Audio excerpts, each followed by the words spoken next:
Okay, hello there, people. You're listening to an episode of a program called Abstract and Chill. I'm your host, Glenn Wilkinson, and today I've got a special guest with us, actually, a lady called Jenny Reed. Say hi. Hello, everybody. Yeah, and in case you're wondering why Jenny sounds a bit tinny, she doesn't ordinarily sound this tinny. Like, if you see her in real life, she doesn't sound this tinny, but I'm... robot, don't worry. Yeah, I'm recording her on a phone, so you can hear Jenny on a phone and me just sitting next to the microphone, and we're both being recorded on one microphone. It's a very low-tech kind of version of a podcast. Old school. Yeah, and the video you're watching is a video of me just doing some abstract art, and so I guess like the best place to start would be, I think I should probably explain that like me and Jenny have known each other for like a very, very long time. We've been friends since we were like teenagers. And then I guess a good place to start would just be to ask you to kind of introduce yourself and sort of tell people where they can find you online and things like that. So, yeah, as Glenn mentioned there, we've been friends for a very long time. I've known him for a very long time. In regards to myself, I'm an artist. Was a graphic designer, but due to the pandemic, unfortunately lost my job. But, you know, staying positive, still drawing, still doing things creative in my spare time. Of course, that's one of the biggest hurdles, is just trying to keep moving forward with it. In regards to my own work, I kind of sort of steer towards like really sort of cartoony, over the top, graphic, very colourful, totally different from my professional stuff. Obviously, in regards to finding me online, you can find me on Instagram under the alias Visuals, and also I've got my own website, which is currently in the process of being rebranded to more professional oriented stuff. But my Visuals handle is like my sort of cartoony sort of stuff, like my own personal kind of art, really. Cool. There's a little bit of interference on the phone. Do you know what that is, like? Oh, no.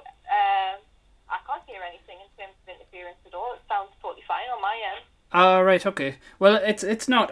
I think we can still hear you, but it's just it's a little bit. There's a little bit of a kind of noise going on. Right. Yeah.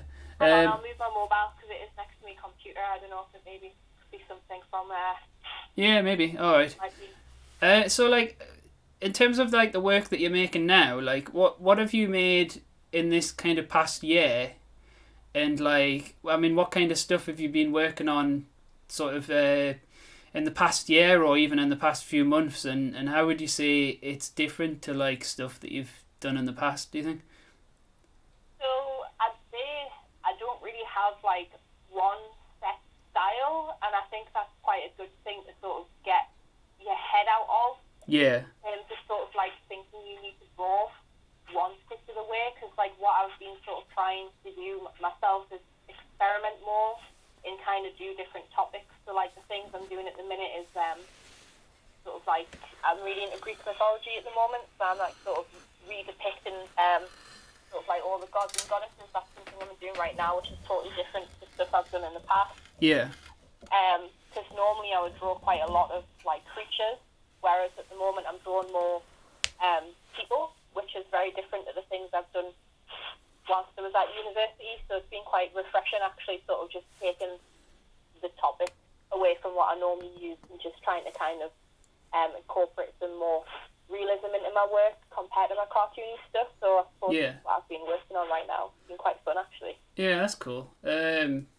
Yeah, I've never really got this kind of, I don't know, like since I've been kind of paying a lot more attention to kind of art videos and kind of YouTube videos and things, like there's a lot of like emphasis on like, there's a lot of people seem to be like very, very obsessed with like finding their style and things like that, and like, yeah, I just kind of thought that like style was just something that came out naturally when you draw, you know what I mean? It's not like I don't know, it surely it's not like something that like you have to like design. I think if you sort of try too hard to define a style, it kind of looks forced in the actual work. Yeah. And I think it's really healthy to experiment with different styles anyway, because you'll find things that you weren't doing and think, hey, that's pretty cool, I'm going to use that going forward into something else. Yeah. And it sort of doesn't sort of constrain you in one box as well. Like, I find just saying, well, I'm going to just draw this and nothing else is just very constricting creatively. Yeah. I just find doing work suffers for it, personally anyway. I know there's people out there that may disagree, but yeah, that's my take on it anyway, I suppose. Yeah. Just seems a bit boring, doesn't it? Just staying in the same style all the time. It just kind of... Yeah, that's it for me, I think. I would get quite, like... bored of it. Yeah, I would get quite sick of it. Because, like... I don't know, like in the past month, like, of, like, you know, the end of January into February, we're recording this on, like, is it the last day of February day, or the second last day of February, isn't it? Yeah. Yeah. Like, in this month, I've done, like, abstract pictures, like the one that the people will be able to see on the screen, and I've also kind of started messing around with, like, I've kind of started messing around with getting back into, like, more of a kind of sketchy style, like not as, like, my main thing, but just as a thing that, because I used to do those kinds of things all the time, of just kind of little sketches, but I didn't really take them seriously. But recently I've kind of started doing that a bit again, and kind of I've got, like, a sketchbook where I'm just kind of just sketching, like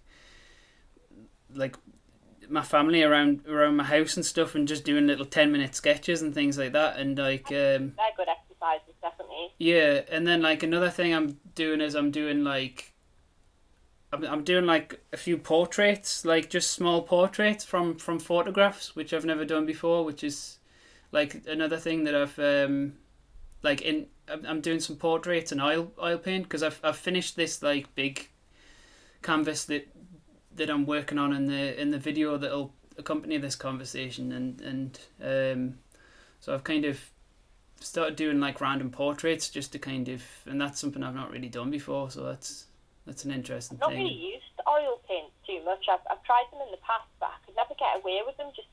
I think it was just the idea of, like, how long it takes for them to dry. Yeah. Put me off using them, but I can see how that would also be a huge benefit as well, like being able to just keep reworking it until you were happy with it. Yeah. I mean, I think obviously the issue with it is, like, you've got to kind of have a point where you eventually stop. Like, yeah. I'm terrible for that. Like, I think that's a lesson that artists probably may struggle. At least I did anyway. Just knowing when you've done enough to something, because it's so easy to overwork it, and then just one slight change can totally ruin the look of something. Yeah, I know what you mean. But I think one of the things that I've been quite liking about oil paints, I mean, it took me a while to get into them. I think, like, I started messing around with them in November, just this November just gone by. Well, I say just gone by, it's probably about 3 months ago now or something, but, like, I started messing around with them then, and I was kind of trying to do, there was quite a few paintings that I tried to do in them in sort of over November, December kind of time, and I wasn't really happy with any of them, you know, and it wasn't until January that I kind of finally started to kind of feel like I was kind of starting to, with it. Yeah, like, just feeling as if, like, you can kind of get them to do what you want them to do, kind of thing. Yeah. There's always, like, a kind of teething stage, I think, when you try a new medium, isn't there, where you kind of, definitely. For a while you just, yeah, that's the reason why I'm very curious about different mediums, but I tend to kind of, like, just stick to one for, like, a few months before I move on to another one. I'm a bit like that. I think I like to get a sort of well-rounded idea of how to use it before I move on to something else, because it just gets a bit too much, doesn't it? If you Yeah. dipping and diving into so many different things. I mean, like, Yeah, true. I would say traditionally I'm way stronger compared to digital work, so that's sort of what I'm trying to kind of, in terms of colouring and shading and self-shading and things like that, illustration-wise, I'm definitely learning a lot. So much to learn when it comes to digital compared to traditional, because like traditional I'm very comfortable with. Yeah. So that's been a sort of strange transition, but it's just a constant, just constant progress, isn't it? You'll never ever be where you want to be. Yeah. Yeah. I've never tried digital before, but I would like to. But it seems very expensive. There's free programs and things that are out there that are accessible, is to just sort of like try. So like Gimmicks, for example, is a free software you can download. GIMP, yeah. One of my friends suggested that to me once, but I remember I got it, and I remember I remember finding it very complicated. To be fair, I've got Photoshop, so it's not the software. I think it's more the tablets and things. Yeah, to be fair, the tablets can sort of start shooting up in price. So you can get like a basic one for about 30 quid. It's like a little small A5 size one that you can plug into a laptop and just sort of practice with that. And I found that a good place to start, because I think that puts a lot of people off, just the idea of how expensive all the equipment is. Yeah. And I mean, I can't deny that I've obviously put quite a lot of money into the stuff I own now, but that's taken a long time for me to get to that stage. And I think that'll be quite daunting for a lot of beginner artists, because there's kids now that are growing up with iPads and who are starting on digital art like much younger than say I did.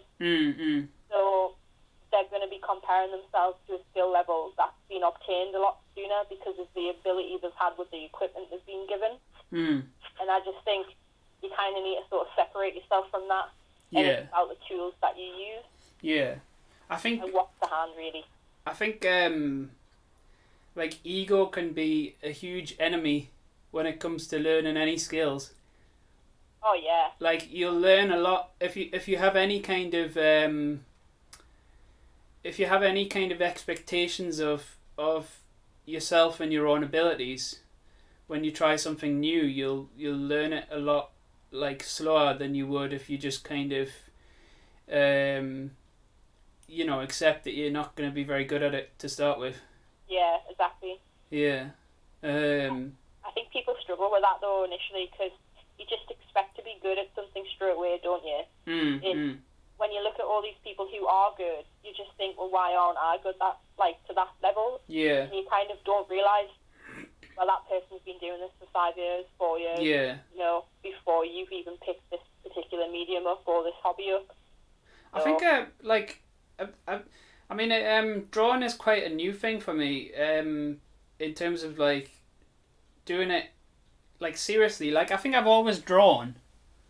In fact, I think I used to show you some of my little, silly sketches and things that I used to do. But like putting more effort into it is only something that I've really been doing for like the past year and a half or something. Yeah.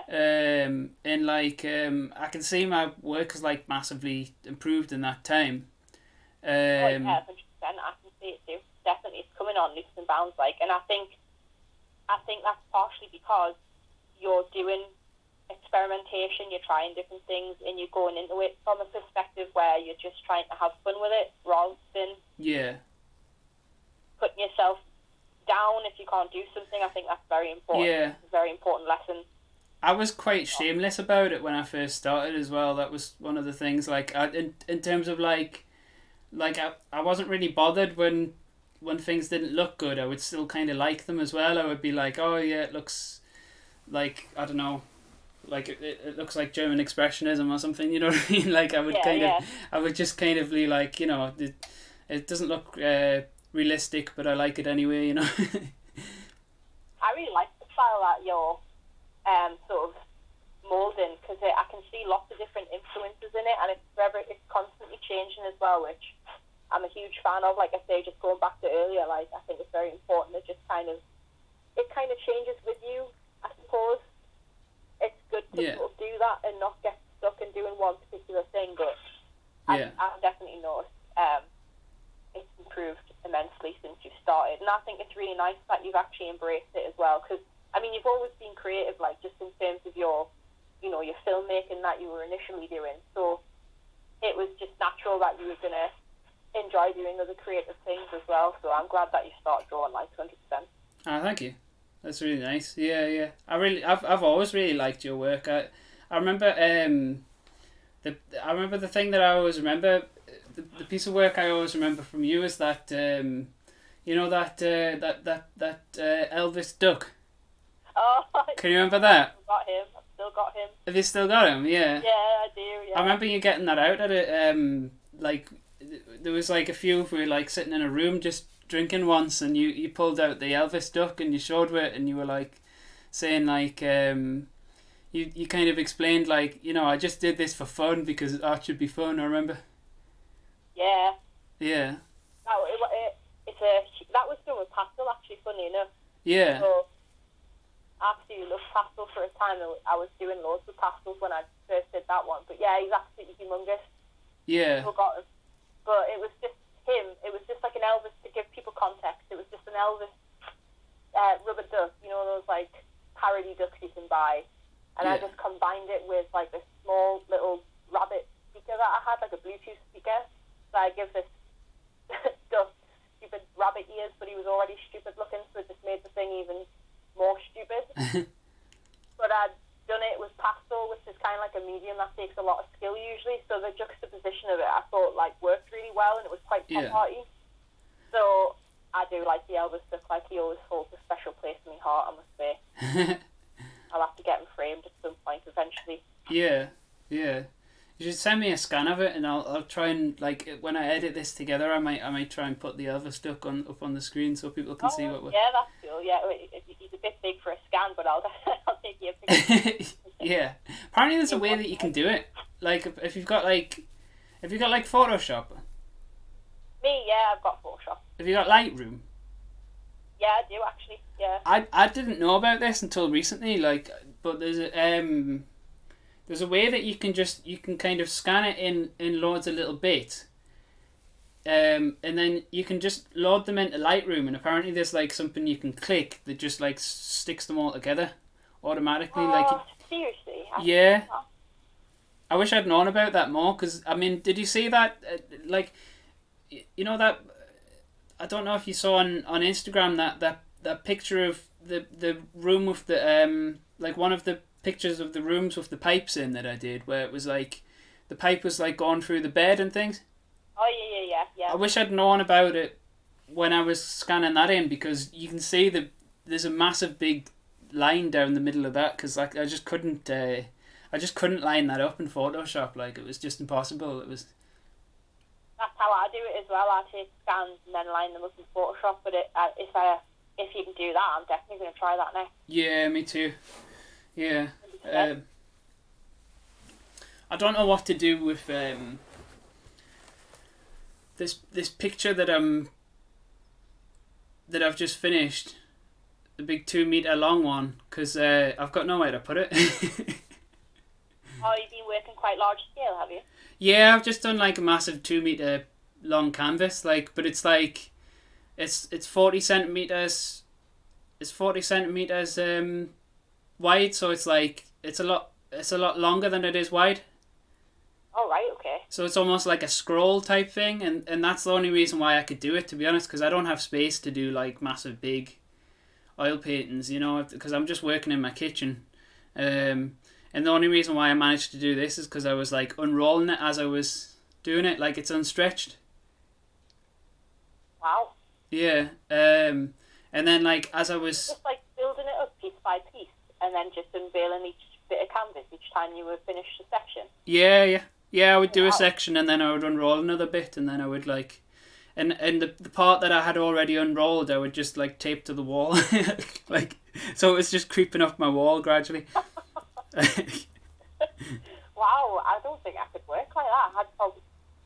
I like to literally sketch everything out first, like building blocks basically, and then work over the top. So, but I think that's quite interesting actually, like revealing it as you go. So you kind of like sort of just concentrating on one part. That sounds like quite a cool little exercise. I was kind of influenced by, like, you know, scrolls. You know how, like, in China they have, like, they used to, like, paint on long scrolls. Yeah. Yeah, I was kind of a bit influenced by that. And to be honest, I was just messing around. It was a really cheap. It seemed like really cheap canvas. So I just basically unrolled a bit and just started just improvising and just like painting on some shapes, and like I just ended up like keeping going until it was all covered, you know. All right.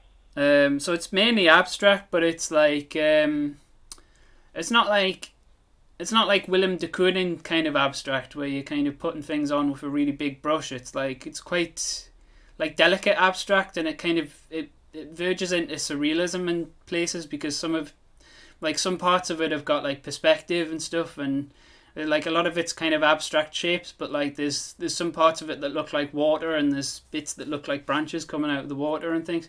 Ooh, that sounds really cool. And there's a person in the middle of it. So I think that's one thing that kind of makes it not really abstract, is the fact that there's a person in the middle of it, but just one person. There's a 2-meter canvas, and there's like a person who's about, I don't know, like 10 centimeters tall or something in the middle of it. Just randomly. And I guess that's what we were talking about with styles, and when we were talking about styles, it's like just because you're doing an abstract painting doesn't mean you can't just throw a person in the middle of it. I think abstract in general is quite underrated, to be honest. Yeah. I feel like people look at it and think, well, that doesn't take a lot of skill. You know, for the really abstract pieces. But when you sort of kind of like look into it properly, and if you were to sit and try and do one, it's actually quite difficult. Oh, hell yeah. Yeah, because I mean, like, even though I've just done one, it's like I was just kind of basically using the same techniques as I use in my representational work. You know, it wasn't like completely abstract, because there was a kind of like a direction of light and stuff, you know, on the shapes and stuff. Yeah. But like, it is quite difficult because you're not really sure what to do. I don't think I could do loads and loads and loads of paintings like that, because it would just be like I would run out of things to paint. You know, I would just feel like I'm painting the same shapes again and again. Like I felt a bit like that even just doing this one bit. I was kind of a bit like, oh God, I've got to do something new. You know, like some of these shapes that I'm doing. But then there was other times when I was like, oh well, maybe I should repeat similar looking shapes in order to give it cohesion and stuff. But it's completely random and improvised. There's no like color scheme to it or anything. Like all the colors are just all clashing with each other and things. I think there's something like weirdly calming about it though, because oh yeah, and it's more raw, I think, than something that's been planned, because it's almost as if it's just sort of pure expression when you're actually doing it, and you're just sort of lost in the actual moment of it, rather than thinking on it too much. Yeah. I've been thinking about this recently. Like I was thinking, like in some ways, like defining things. The problem with these definitions of like abstract art or like representation or something is like they're all very based on what the finished piece is like. Yeah. But when you kind of think about it in terms of, like, I think in some ways a better way of thinking about it would be to think about it in terms of the approach. So you could just the process. Yeah, so you could, because there's been a lot of like, I agree with that. There's been a lot of pieces of work that I've done that have been kind of like what you were describing, of like where you kind of sketch everything out and try and be very careful and meticulous, and you have a plan in your head of how you want it to look like before you do it. And I would describe that as kind of like intentional art. Yeah. And then like there's been other pieces where I've just kind of drawn, where I've just grabbed a drawing utensil or a painting utensil, and I've just sort of like seen what happens. Yeah. And I would describe that as kind of improvisational art, but like, but I think some abstract art is very intentional. Like the painter has a strong idea of what they want to do before they do it. And some representational art is very improvisational as well. Yeah, I would agree with that as well. Because, like, I must admit, like, my own particular process is I'll put down my first layer, which is very, very vague. It'll literally just be shape. And I'll build on a shape in one particular area and sort of spread across the rest of the map. But, like, I always have the pencil underneath and then work on top with a different colour pencil, so sort of differentiate the line for me rough work. But, like, what I'll do is I try and incorporate a lot of the rough work underneath, and I'm like, that's made a really interesting shape. I'm actually going to use that in the actual piece itself, and I kind of build shapes up from a very, very rough layer. Yeah, that's cool. It's really hard to explain. I'd probably have to show it, but I think I know what you mean. Yeah. I think because I've never done digital work myself, but I've seen a lot of videos on YouTube of people doing digital work, and like, I've seen how they work in layers. Yeah, it's similar to that, but like on paper. This is just my sketching. Yeah. I literally sketch in red pencil in very, very, very vague shape. Yeah. And like kind of build up on that shape with a mechanical pencil. So right. just put in on top of it. Yeah. What I try and do is that I kind of let the shapes underneath just dictate what I'm going to draw. Like if one line was overlapped in a way that wasn't intentional, and I'll look at it and then kind of create something from it. It'll look intentional, and then I end up building up these really weird shapes inside of the piece. Oh, that's cool. It's kind of, to be honest, like when I sketch, I have a similar way of doing things actually, because I usually sketch in, like, regardless of what I'm gonna finish the piece in, I'll sketch in. I'll start sketching in oil pastel first of all. I think that's crazy that you sketch in oil pastel. Yeah. But it's good at the same time though, because it's like you have to be so loose and very like. That's the reason why I do it. Yeah. Because you have to be very deliberate with it as well. Cause yeah. Like, oil pastel down. I mean, granted you can smudge it, but like and build on it, but it's very deliberate compared to like say pencil that you can rub out. I think, well, to be fair, the oil pastels that I use to sketch are like the really cheap hard ones. Yeah. If I'm finishing the thing off in oil pastel, then I'll bring out the more, fancy, kind of artist quality oil pastels towards the end. But when I start sketching, I just use like really cheap oil pastels, so they're almost like crayons, really. They're not really.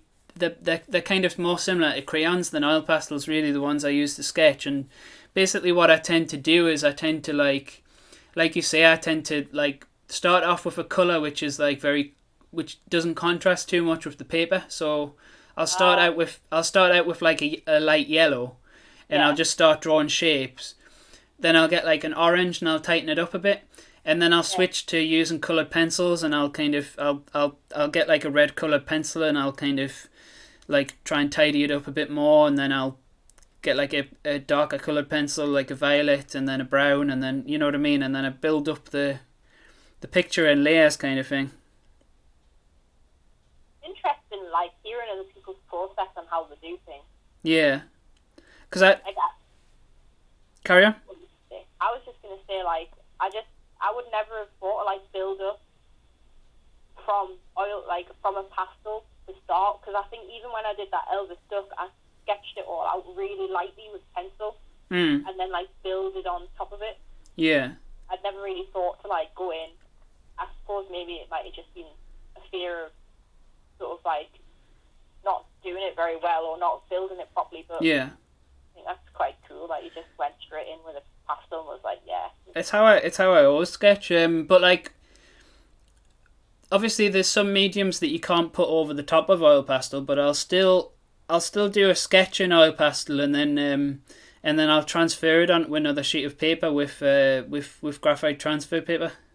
Oh. And the cool thing about the graphite transfer paper as well is if the sketch that you've done using oil pastel and coloured pencils really isn't going very well, then you can just transfer it over onto another sheet with with some graphite transfer paper, and then just like, and then you've basically got like a pencil drawing, you know, that you can rub out and redraw bits of it. Oh, right. Yeah. So like, it gives you like so much control over it. That's cool. See, like, what I do now is, before I used to use a light box and sort of do a similar sort of thing where I just kind of like quickly rework the lines if I'd done a few that I didn't like. Yeah. But now I kind of just literally do everything on one page now. Like how I said with the red pencil, and then I go over the top with the other pencil. And I just kind of correct myself as I go now. And but if I was to sort of ink everything and do like a final piece traditionally, I'd probably go back to the light box and do it all neat and stuff first. Yeah. Because I do a lot of digital stuff now that goes straight onto the computer, which I can tidy up on. So Yeah. But yeah, graphite paper is really cool. I've only ever used it once before, and that was to transfer a design onto a piece of wood to do like a tray with Posca pens.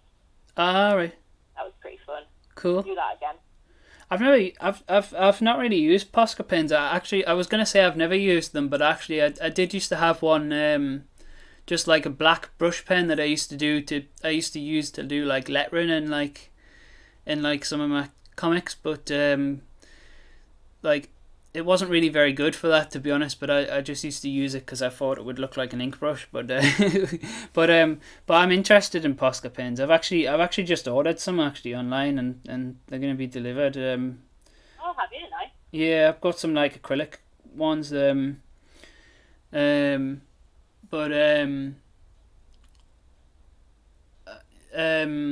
Yeah, I'm thinking when I first use them, I think I'm just gonna use them for under drawings for oil paintings. Like I'm probably not gonna like finish something off in them. It's probably really good for adding detailing at the very end. Like, say for example, if you'd done something that required like a reflection or like a shine on it, the white Posca pen would be really nice to sort of add in those little extra details at the very end. Yeah. Because they're such bold colours. Yeah.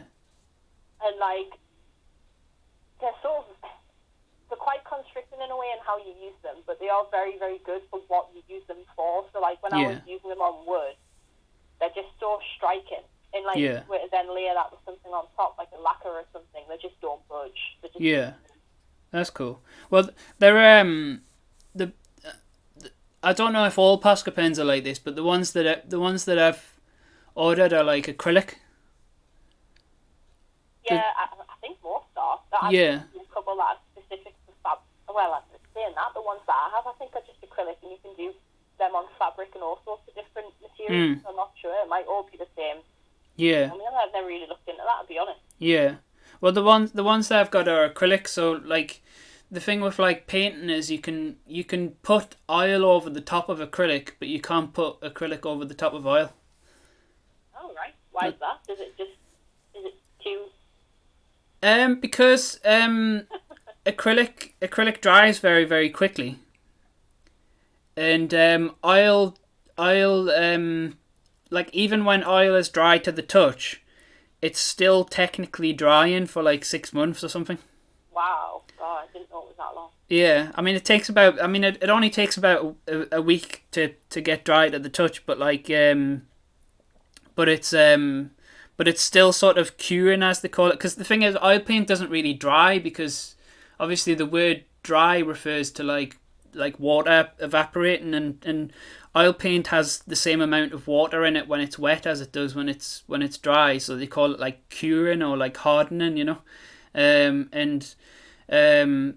The thing is that takes a very long time. I mean, it's only like a short amount of time until it's, you know, like I said, dry to the touch, but in order to like fully harden it takes about 6 months. So in the time that it's taken to harden, it like the paint's obviously like just there's a bit of kind of micro movement in the paint, you know, you know what I mean? And obviously if you put something which dries very, very quick, like acrylic, over the top of it, it's going to start to break up, because it's going to be pulled apart by the movement underneath. Oh, that's very Yeah. But you can put oil over acrylic, so you can start out painting something in acrylic, and then you can put oil over the top of it, and that's perfectly fine. Oh. Because the rule is like, I guess it's like in oil paints they have that rule fat over lean, Mm. which to kind of to simplify it just basically means that you've got to put the slow drying stuff over the top of the fast drying stuff. Right. So that kind of applies to using it with other mediums as well. So like if you use acrylic, obviously acrylic dries very quick, so you can put that down and then you can put like a slow drying medium like oil over the top of it, but you can't do it the other way around. Oh. Yeah. New every day. Didn't know that. Yeah. So I was thinking about maybe using the Posca pens to kind of do some of that underdrawing that I would normally do with oil pastels underneath my oil painting. But I've what I'm planning on doing, my next oil painting project. Well, I say my next oil painting project, isn't well, yeah, because the one I'm working on now is like the current oil. My current oil painting project is me just messing around with some portraits. But my next oil painting project is going to be like another big long unstretched canvas, like the one that I'm painting in this video. That's in the background of us talking now. Yeah. And but that one's not going to be abstract. I'm going to kind of do some people and some scenarios and things in that one.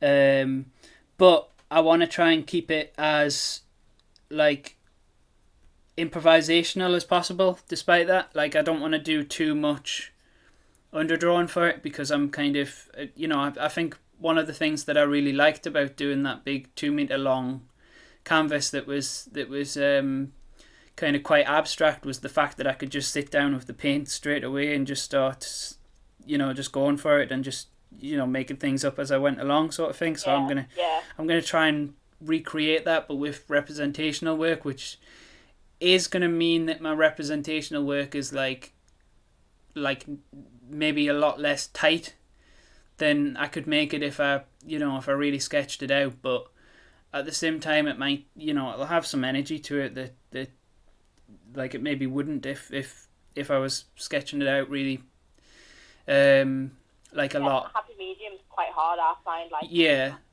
still having that like energy and not having it quite rigid. But I think you capture that pretty well already in the pieces that you do. all right, thanks. And I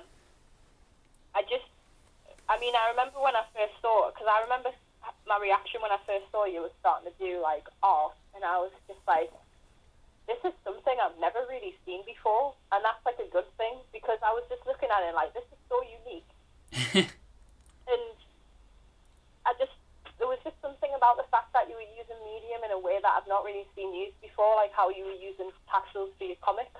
I just thought that was really cool. All right, yeah. I just really like that. And thanks. the way that your images, like the pipe one, for example, where it's tucked into bed, I just think the narrative behind your work, it's so subtle, but like says so much at the same time. Do you know what I mean? Like, I just think that quality is just really cool in your work. Oh, thank you. That's a really nice thing to say. You keep on giving me so many compliments during this during this phone call. I'm really digging your work. I really am. Like, I've really enjoyed just seeing your videos and just seeing what you're doing and what direction you're taking stuff in. So I'm just very proud that you're continuing to do it, and you've been doing it for a year. So I'm interested to see how it's going to develop. Yeah. Yeah. I'm quite excited about my own work, obviously. as I guess everyone's always excited about their own work. Yeah. I want to kind of. If I'm honest, I haven't actually looked at your Instagram for quite a while. Yeah, to be fair, I took a bit of a break from it. Yeah. Just kind of, I think I told you last time we were on the phone, really, that my Instagram, as much as I want to try and be a bit more up to date with it, it's kind of there more for a visual journal for myself. Yeah. That I'm trying out. Yeah. But I have been drawing stuff and like still as much as I can. It's just that I don't post it all the time. Yeah. Well, I don't post on Instagram that much, to be honest. I think it's been like a month since I posted anything on Instagram. Yeah. It's. I mean, I think like we were saying before. I think I think the people who really do well on Instagram are people who put like pretty much everything they ever draw on Instagram. So they're pretty much like Posting a lot. Yeah, they're posting every single day. And I don't want to post. I don't want to put every single thing that I draw on Instagram. I'd rather kind of, because it's that thing of like putting works in progress up on Instagram as well, and it's kind of like, I don't know. There's something a bit precious about works in progress. That I mean, I have done it. I have put works in progress on Instagram, but then at the same time, I think there's something quite precious about works in progress. Like, where I don't know, there's almost something precious that you don't want to kind of share with people, sort of thing. You kind of you want some time to finish it, and I don't know. Yeah, I'm different on that because I actually much prefer seeing people's work in progress compared to the final piece. Yeah. And I think that's more to do with just sort of seeing, again, just when we were talking about our own separate processes, just seeing how people approach things in their own way. Yeah. Like, that's the thing I really love about art, is that people like yourself who've never really done it before, or at least committed to it for a length of time. Yeah. It's one of those things that you can just pick up and put down whenever you feel like it. And everyone's approach to it is just so different. Yeah. And, like, I just think, like, if people who may be watching this now, if you think that you can't draw, like, I just feel like you need to sort of just try it. Yeah. If you're doing it and you think, no, this is rubbish, like, just don't put yourself down with it. It should just be something that you should enjoy. It's just the art. It's just the art of creating something that I think everyone should at least try once. Yeah, definitely. It's just so liberating to go from something that was just a blank page, or like, say, a piece of cloth, and then making something out of that, and then seeing it at the end. And even if it is shoddy and it's not amazing, it's just nice to know that you've put your personality into something. Yeah. That's, like, physical. Yeah, it's great, isn't it? I think people should like the pictures that they do, and like if they're just starting out, I really think people should like the pictures that they do, because there's a lot of energy to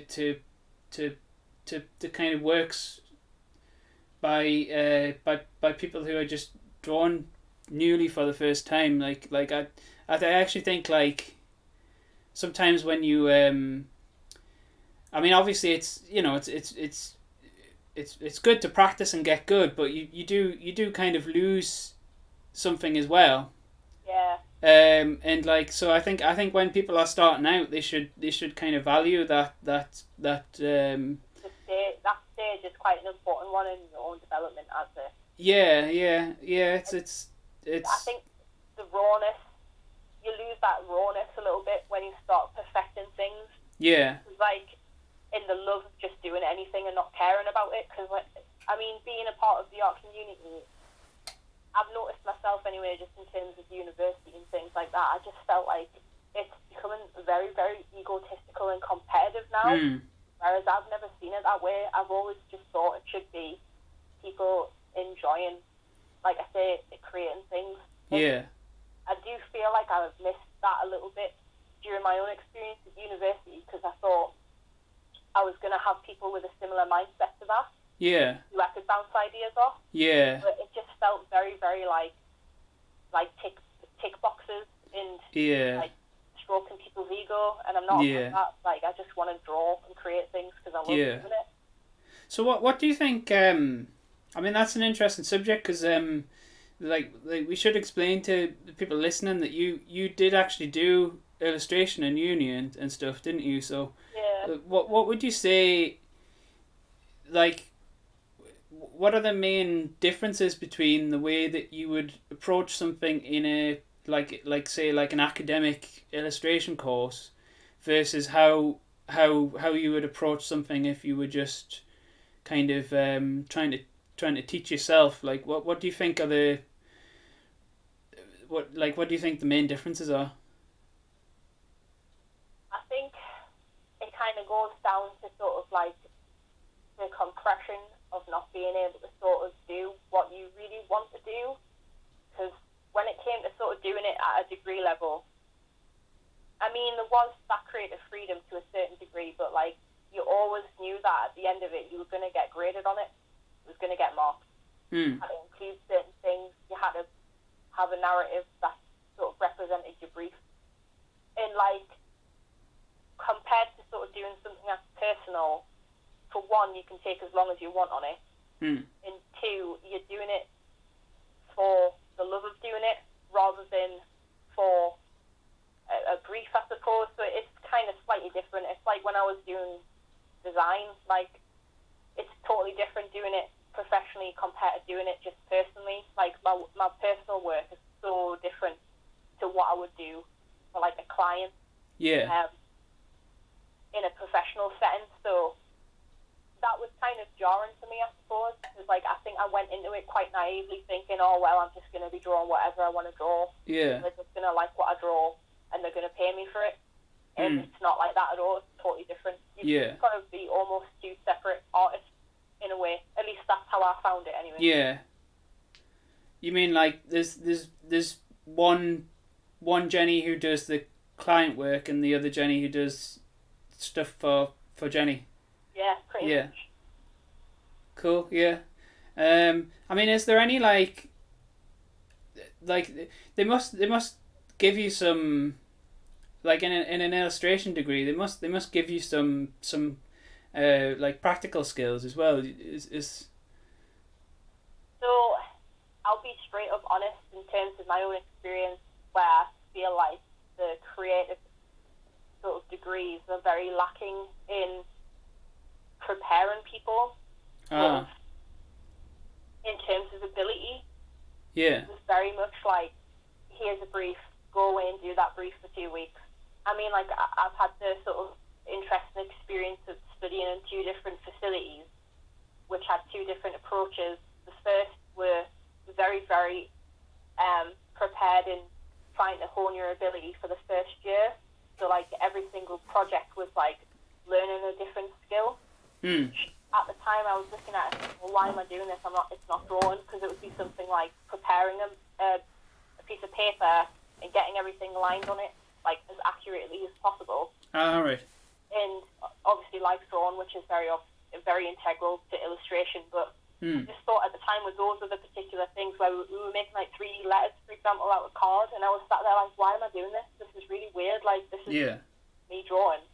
But looking back on that, I think, well, it's just sort of putting your skills into a different task and then seeing what you can take away from that to then apply it to your own work. That was quite interesting. But then I went from that to the complete opposite, where it was like you have freedom in the sense of go away and do something, but like I found a lot of the time I was just still self-teaching myself through YouTube and forums. And you know, I'd go to someone and say, oh, how would I do this? And the response would normally be, well, what do you think you should do? And I'd be like, well, I'm paying you all this money to be able to help tutor me. So my experience, at least in terms of my opinion, I feel like I don't think it was worth the money.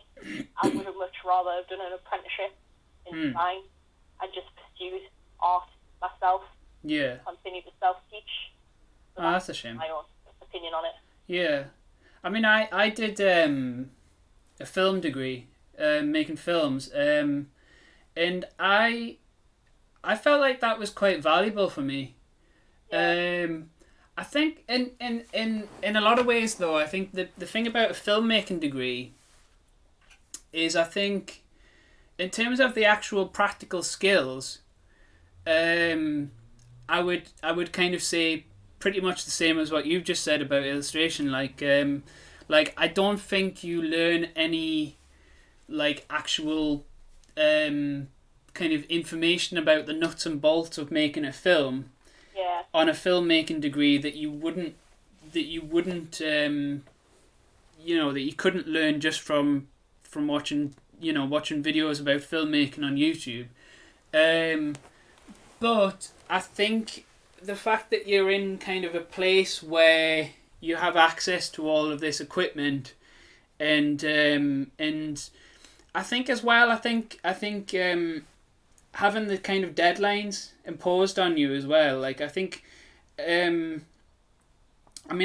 think like right now, like where I am now, I'm quite good at doing like creative work without deadlines, because I think I've developed enough like self-discipline to kind of to have a routine where I'm working on it a lot. But I think when I was at university, I think having that kind of those deadlines that I had to work to was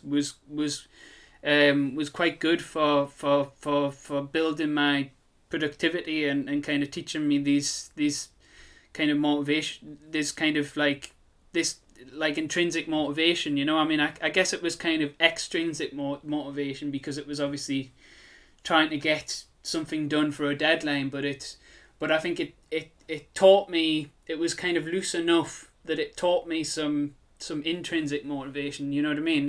Yeah. And I think that was probably the valuable thing about it, and that kind of thing, rather than the actual like nuts and bolts skills that they teach you, I agree with that. Like, it is a reflection of real life. I mean, they're not lying when they say that's the sort of deadlines you get, that's the time frame you've got to work on things, Yeah. That's just work. Yeah. But I think for me, it was probably just because I didn't feel as inspired as I thought I would end up being by studying something that I'd been passionate about all my life. Yeah. And I think the reality of that was the thing that made me a bit upset, because I was just like, this is the thing I've been working towards, and I should be enjoying every moment of this, and I'm not, because I think I'd kind of built it up in my own mind of how the course should be set out. When you actually study it, it's so different to what you actually anticipate it to be like. Yeah. And on top of that, I just found that I would have liked to have had more experiences with networking with other professionals, I suppose, and like seeing guest speakers and like going to events. Yeah. Like, we did try and do that, but I don't know. I just think a bit more of that could have been put into it. The curriculum. Yeah. But it didn't stop me from going. I mean, before COVID, like, I was going to events as much as I could. Like, I was going to networking events just because I just want to talk to people who have the same interests as me, and it motivates me as well. Like, that's a big motivator. Other people are a big motivator for me when I see people like you talking about what you're working on. Makes me go, oh, I really want to work on my own stuff now. Yeah. People are doing it. Yeah, there's so many, like, you can get so many, like, creative ideas from other people. Like, that's one of the things I really love about YouTube, actually, like, is like watching all the art videos of people doing all this kind of... Oh, I love YouTube. Like, honestly, hands down, if it wasn't for YouTube, there's just so many things I would never have learned that I've put into pieces that I've done. And, like, it's so easy. If you think of an idea and you go, how would I do this? And then you go to YouTube and then someone's already done it and you're like, wow. And I'm just so happy these people are sharing this kind of knowledge as well. Like, because I find a lot of people, some artists, not everyone, can be quite precious about their own techniques and their own knowledge, which I've never believed in either. I think it should be a community. And we share what we learn and pick up. Yeah, it's almost like they're like a martial arts master who's like, oh, I don't want to teach you all of my skills because then you'll be able to defeat me, kind of thing. Like, you can't be better than me. Yeah, like I sometimes think some artists have that kind of idea, but I think at the end of the day, like, in terms of like, I mean, scales are like things that you should feel comfortable just trading freely, because it's not really your skills that make you a good artist, is it really? Like, it's everything around that. I mean, obviously skills help a lot, but like, you know, it's there's something much deeper than that makes you unique and have your own unique voice and stuff. So yeah, I mean, I'm glad there's so many people on YouTube like sharing their skills and stuff, but not only just like solid skills, but I also think just when you just see like videos by art YouTubers who are just kind of basically doing like a vlog about what they're up to creatively. Sometimes like you know, like you can get inspiration from that and sort of almost like almost like rip off their ideas, but obviously not really rip them off, because obviously, like, you know, you would always end up adding your own spin to it, so it would always end up being your own thing. Yeah. Like the thing that there's a canvas in my kitchen right now, which is I've done like 2 portraits on it so far, but I'm gonna do like several portraits on that one. It's just a small canvas, so the portraits are just like, you know, little, you know, the heads are like 50 centimeters or something. You know, they're not like big portraits, but I'm just putting loads of them onto the same canvas because I saw like a YouTuber do like a huge canvas with loads of portraits going across it. All right. And I just thought like that seems really fun, like. And I thought, like, oh, I'm going to do, like, a version of that, but, like, on a smaller scale, you know. I think it's just one of those things where I just feel like if you are very reclusive about your own skill set as well, like, I think you don't really develop as an artist either. Because if you're very one-track minded on what you do, and what you do is better than what other people can do, and that's the kind of attitude you have towards it, you're not very open to sort of bringing in new ideas in your own work, and it makes it very stale. And I think you can kind of notice that in certain artists' work. You'll avoid, you'll also, the thing is, because I think I was, like, I when I was a teenager, I played, like, well, I still do, like, play guitar, you know, and that was, like, my main source of, like, creativity when I was a teenager, was playing guitar and kind of writing music. But I remember I was a little bit, I was like I mean I definitely wasn't like boastful about it, because I didn't really rate my own ability very much, but because I used to, you know, and if people ask, is like, you know, do you play guitar? I would say like, oh yeah, but I'm not very good, kind of thing, you know. But I think if you know that program Avatar, The Last Airbender. Yeah. There's a line in that where like there's a character called Uncle Iroh who's trying to teach another character called what's he called again? Zuko. He's trying to teach Zuko like a new skill, and I think he says something like, in order to learn this skill, you need to kind of move away from your shame, and the character replies like, oh, I'm prouder than I've ever been, and he says, well, pride and shame aren't different emotions. They're both they're both very strongly linked to each other, and I think that's like a very, very wise thing, because I think that's very true. It's kind of if you have pride, then you're not very good at learning new things, because you're kind of you're frightened to, because the kind of the shame of Frightened to fail, aren't you? Yeah, the shame of the failure that which is always going to happen when you're learning something new.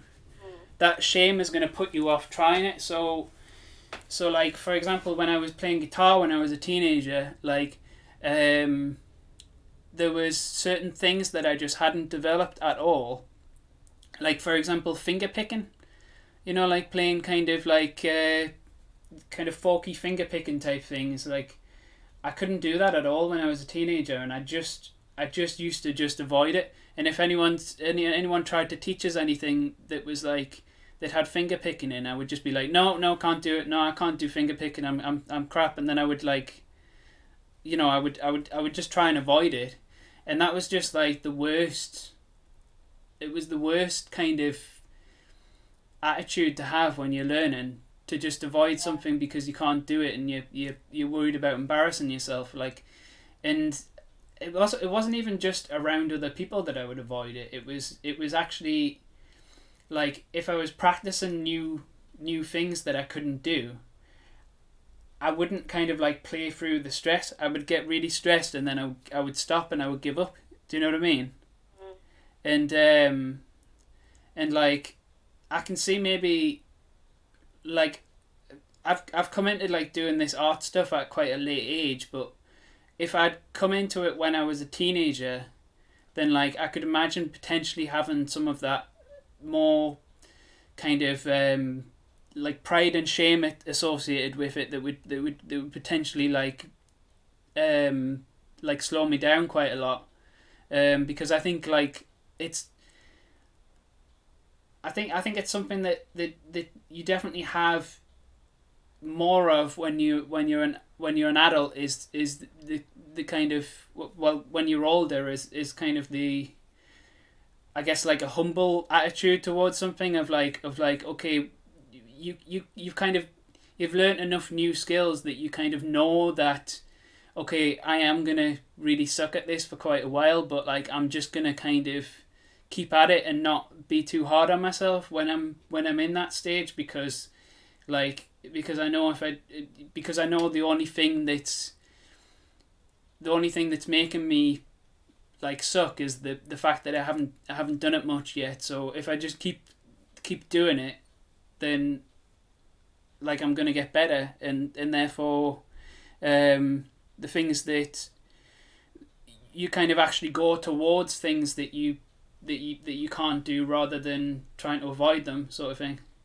I think that's a really, really important lesson to learn, and it's funny that you should mention that, because I experienced that exact thing in my first year of university, where it was one in particular where we had to do a 2-week task of just filling sketchbooks, but like it was all landscape drawing and like real life drawing, which is not my expertise whatsoever. Like I'm not very good at sort of capturing real life because of how imaginative my work is.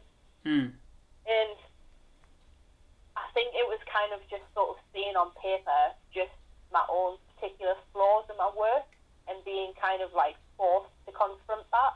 Yeah. That made me very uncomfortable, because I was just like, wow, okay, I'm not very strong at this, and it's quite dreadful to look at. And it was kind of like sort of staring yourself in the face almost and going, oh, I need to address this. And I was very uncomfortable with it, very, very, very uncomfortable with it. But now that I've gotten older, like, for example, backgrounds, I've never really done anything with backgrounds before my pieces, like, in terms of, like, putting my characters into an actual place.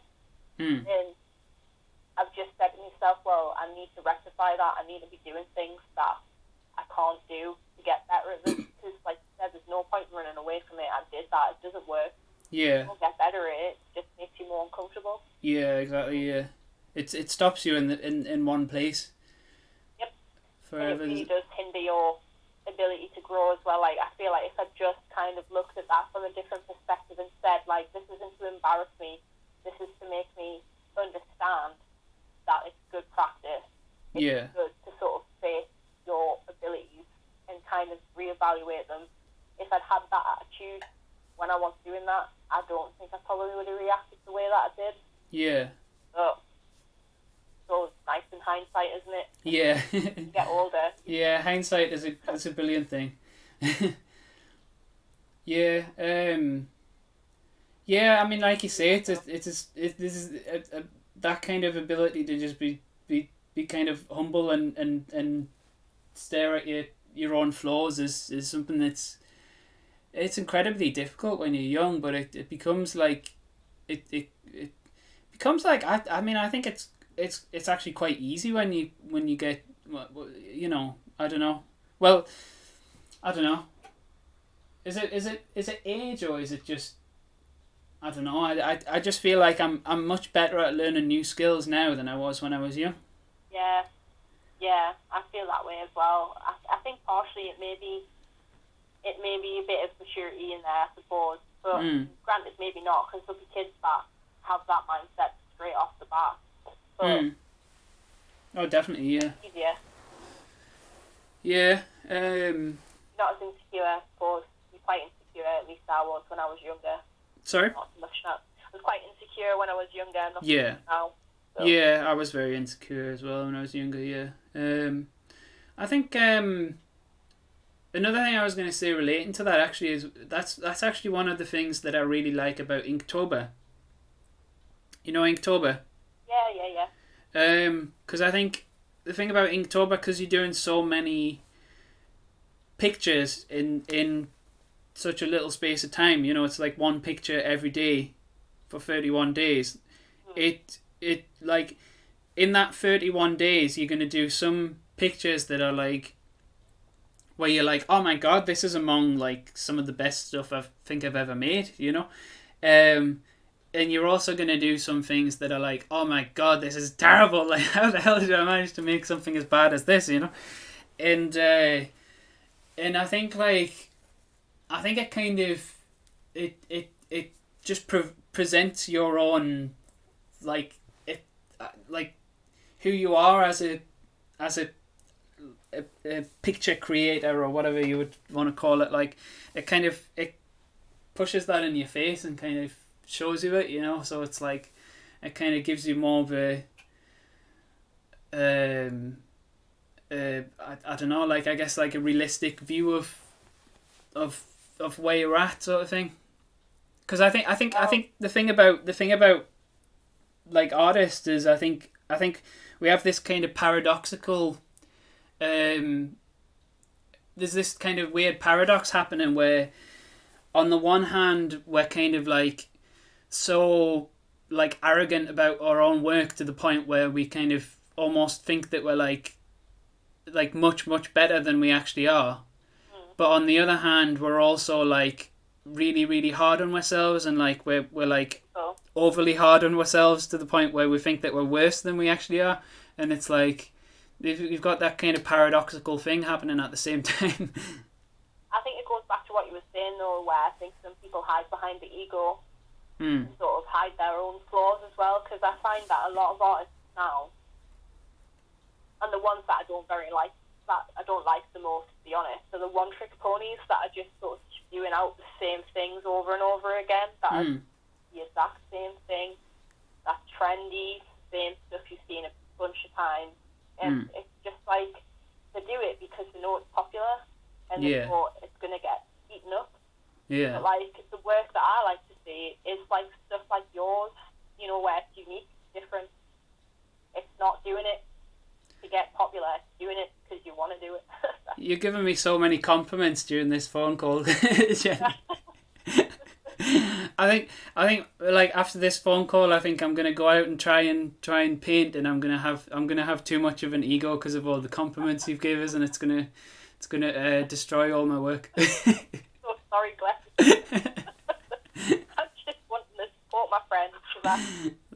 No, it's really nice actually. No, it's nice to hear. Thank you. I think it helps hearing it from other creative people as well. Yeah. To be honest. Definitely. Yeah. Yeah.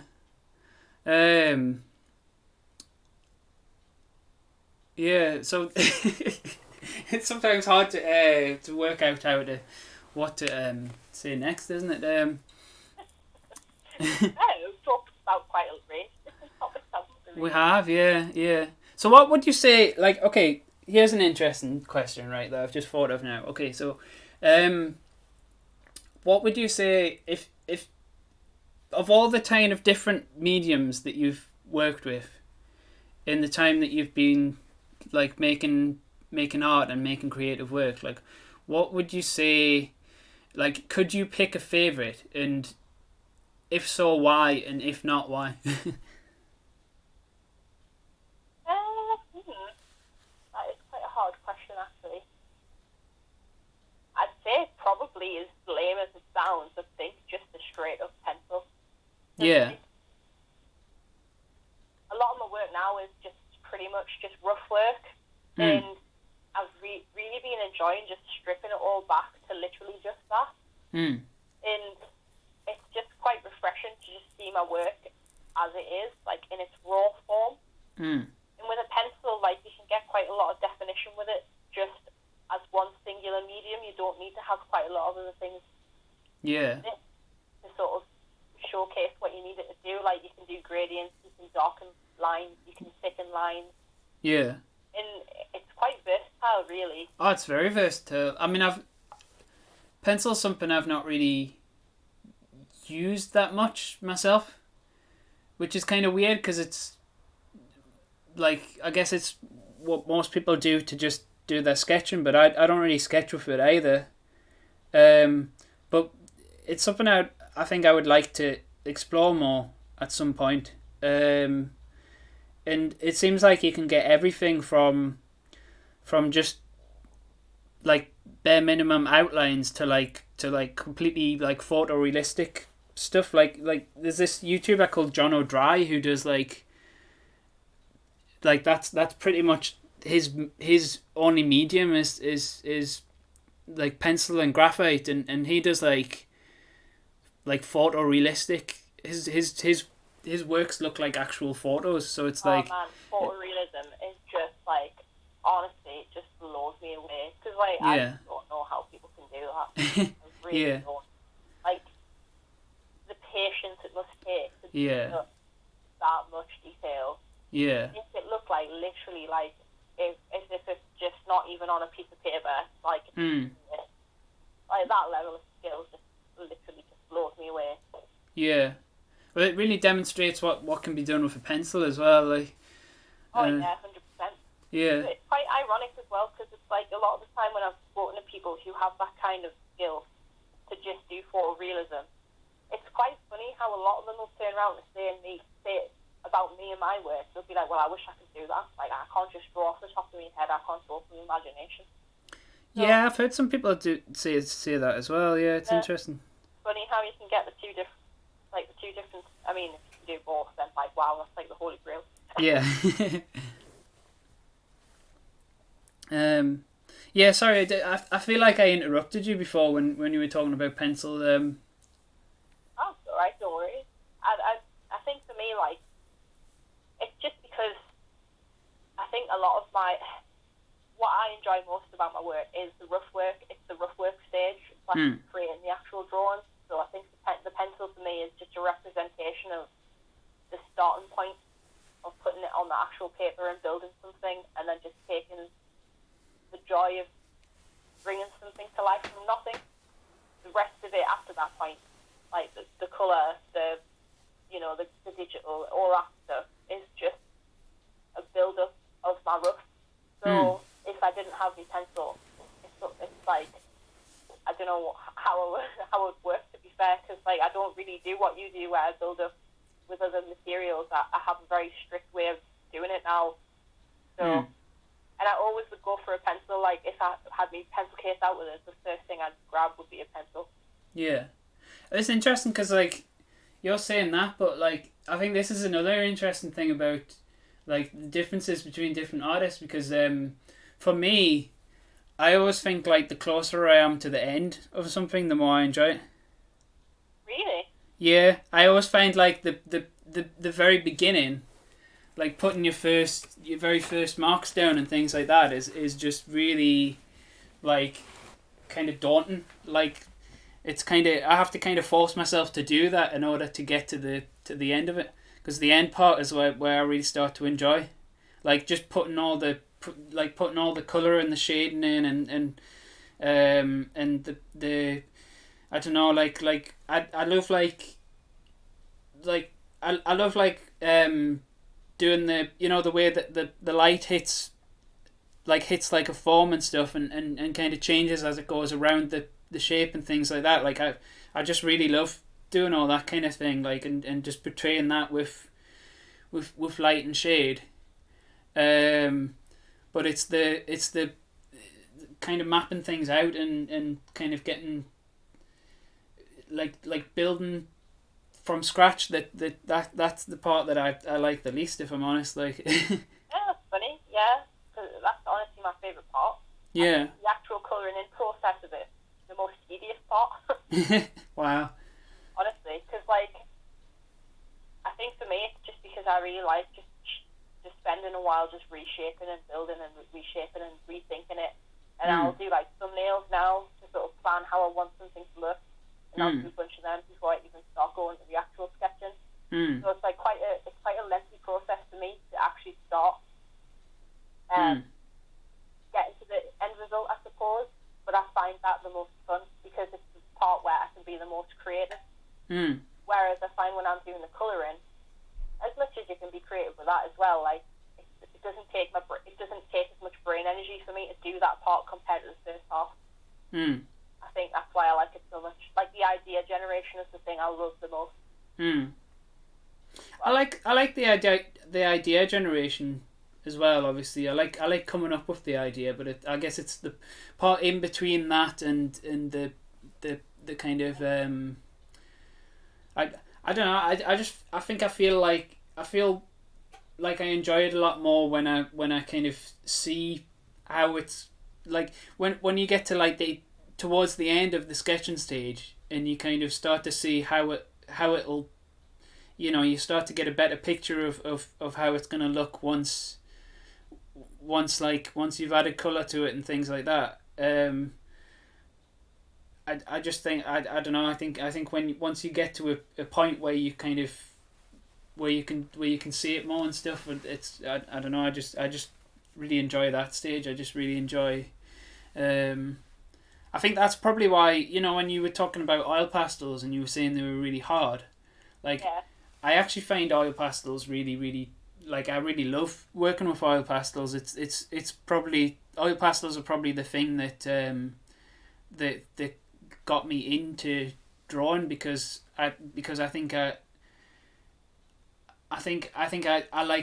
like messing around with color and light, and I think oil pastels are great for messing around with color and light. Oh yeah, definitely. They're very, very versatile in the blending and what you can actually do with them. Yeah. I'd definitely give them another go. It's been a very long time since I've used oil pastels, but when I used them for the pieces that I did, I really enjoyed using them. Yeah. And it's that element of being in your work as well, like using your fingers and stuff, and like moving the medium around. It's just totally different to how a lot of art is produced now. Yeah. That physicality is something I really miss, to be fair. And what I really love about them as well is the fact that all of your colour mixing happens on the surface. Yeah, that's very true as well, yeah. It's all blending. It's not, you can't mix any colours away from the surface. You have to just kind of just stick the colours on and just work with them when they're down. I did like that actually when I used them. That was quite interesting, to be fair. Just sort of building and building and building. Whereas, like, say with paint, you're mixing prior before applying. Yeah.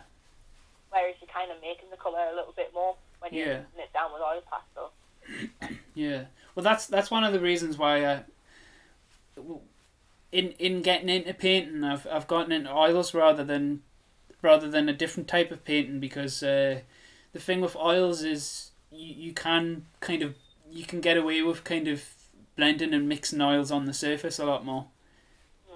So you don't necessarily have to. I mean, I think like people who are more kind of, I don't know, experienced oil painters or whatever might, if they're watching this, might be like shouting at the computer now and saying, no, you should always mix all your colours before you put them down. But I think the thing that I like about oil painting is the fact that you can kind of, you know, you can get the colours sort of right on the palette and then just kind of use the brush to kind of to blend them together, so that you don't have to like mix all of the gradients. You can just mix you can just mix a few stages and then just kind of use your brush to kind of blend the colours in between to kind of give yourself more of a smooth gradient from it. Right, okay. Yeah. It's a bit like oil pastel in that sense. Because I guess they're both oily, so... It is pretty funny to think, though, that there will be artists that are listening to us and just being like, what are you talking about? Yeah. This is how I do it, or this is totally different to what I do. Yeah. But I think that's kind of nice at the same time, though. Yeah. Well, I've seen so many oil painting tutorial videos um, where like oil painters have said like, oh, you know, one mistake that like that oil painters make all the time is like blending too much. Like you should be more like, you know, just put the brush strokes down and the color that, like, mix them on your palette and then put them down. You know, don't blend them too much and stuff like that. Like, so I'm kind of, they're kind of almost telling me to do something that I don't want to do. You know what I mean? Like, like, so I'm just I don't know. Maybe I might reach a point at some point in the future where I kind of want to do that more. But at the moment I'm just like I like blending the oil paints together. So I'm just kind of gonna blatantly ignore that rule for now. That's the beauty of it, is that like it's a guide, sure, but in the end of the day, like you can use mediums however you want to. Yeah, definitely. Like, there's no rule on what you should and shouldn't be doing. Yeah. I agree, maybe for better results, yeah, sure, but like it should still just be how you want to use them, really. Exactly. Yeah.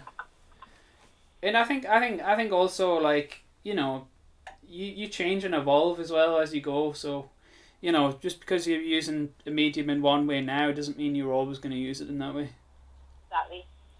Yeah. I think there's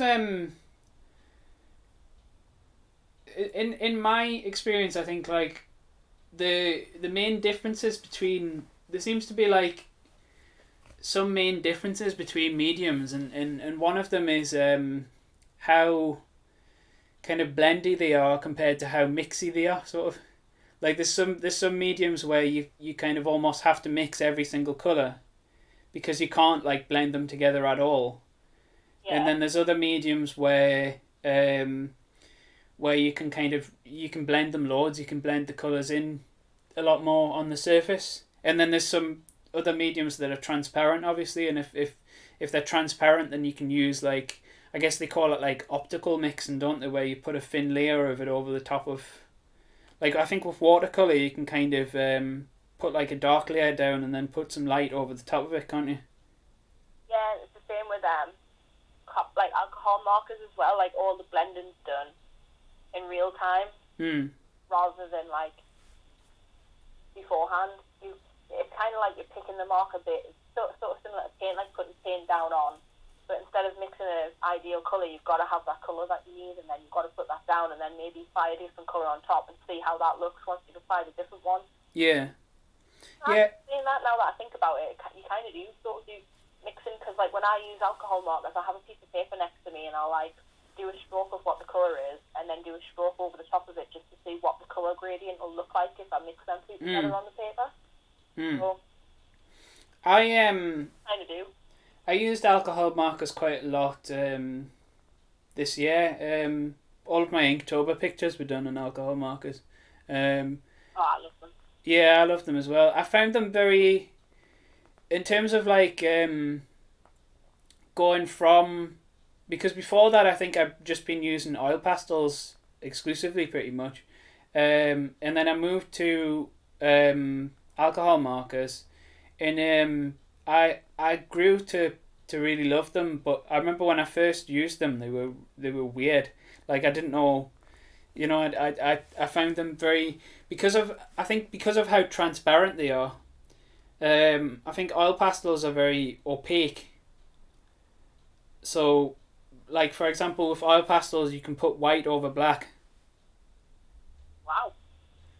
Well, I mean, I think it depends on the type of oil pastels you have, but like, I tend to use like the Sennelier oil pastels, which are like really, they're just absolutely beautiful to draw with, and with them the white is like really opaque, so you can put like a really dark color down, and then you can put like white over the top of it, and then, like, you know, blend them together to lighten up the dark color and things like that. Whereas, like, obviously the thing with alcohol markers is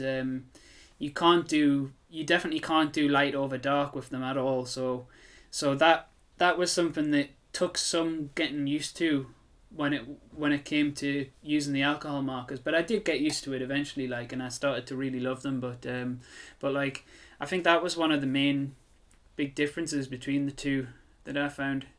I had to kind of think more about like where my highlights were going to be before I put the colour down, rather than like, because I think before that, when I was using oil pastels, I would just put down like a base, like just a block colour. Like if someone was wearing like a blue t-shirt, for example, I would just do the t-shirt all in like one like block blue, you know, and then I would kind of just pick up a white oil pastel afterwards, and I would put some white like where the light was hitting it, and then I would blend it in sort of. And then I would do the same with the dark, obviously, whereas like obviously with alcohol markers, it just meant I had to kind of think ahead a bit and think like, okay, if I wanted this colour, then I'm going to have to kind of, you know, think about where the highlights are going to be and how they're going to mix with it, if you know what I mean. Yeah. It takes some practice, like, I have to say. Yeah. When you first start using them. Yeah. I got used to it eventually. I think I'm a lot better at it now. Because I was using them all through October for Inktober, and I think doing that many pictures in one medium really gets you used to that medium. Yeah. Yeah. So I'm still yet to compete in Inktober. I'm so bad at it. Have you tried it before? Yeah, I tried it a couple of years ago. I think I got as far as 4, and I was like... Ah, right. I think I was too preoccupied with the thought of trying to do a finished piece, whereas now if I approach it, I think what I'll do is just literally just do a quick sketch or something, and then just leave it as that, and then just move on to the next thing. I think I was approaching it in the completely wrong way, which is probably why I didn't complete them. I think Inktober is like one of those things where I think you should try and set out to do a picture fairly quickly, but then you probably won't stick to that. Like, you'll probably end up spending too long doing a picture still. Even if you set out even if you set out to not spend too long on each picture, you often end up just spending like forever on it, and you know, like, it really does consume your entire life for that whole month, pretty much. They've released a list for a year, so like you do one a week. Ah, yeah, is that like Inktober 52 or something? Yeah, and like I haven't been hard on myself or anything if I've missed one, but I just go back to the prompts on occasion and just be like, alright, okay, cool, that looks fun, I'm going to try and draw something like that. I think it's just nice to just have something in mind. Yeah. To start drawing. Yeah, I think the prompts are really awesome. I think I like when I've done Inktober, I've done it 2 years in a row, and the first year I think I only did 26 drawings, so I kind of got close to the end, but not quite. Yeah. And in this year just gone, I managed to complete the whole thing. And I some people like prepare for Inktober beforehand by doing like they like prepare thumbnails for the prompts and things like that beforehand. Cheating. Well, as however people want to do it, that's up to them. But I really think part of the fun, even though it makes it a lot harder, is coming up with I'll kind of even like try my best not to see the prompt until the day that I'm doing the picture, and then I'll just come up with something on the day, because it means that you have like a really spontaneous response to it. I think that's part of the beauty of it. It's almost like it could almost be used as like, you could almost think of it as like a surrealist technique or something. You know how like the surrealists had all sorts of different games they used to play to kind of awaken parts of the subconscious and things like that. It's almost like it almost becomes like something like that when you just kind of think of the thing that you're going to draw on the day.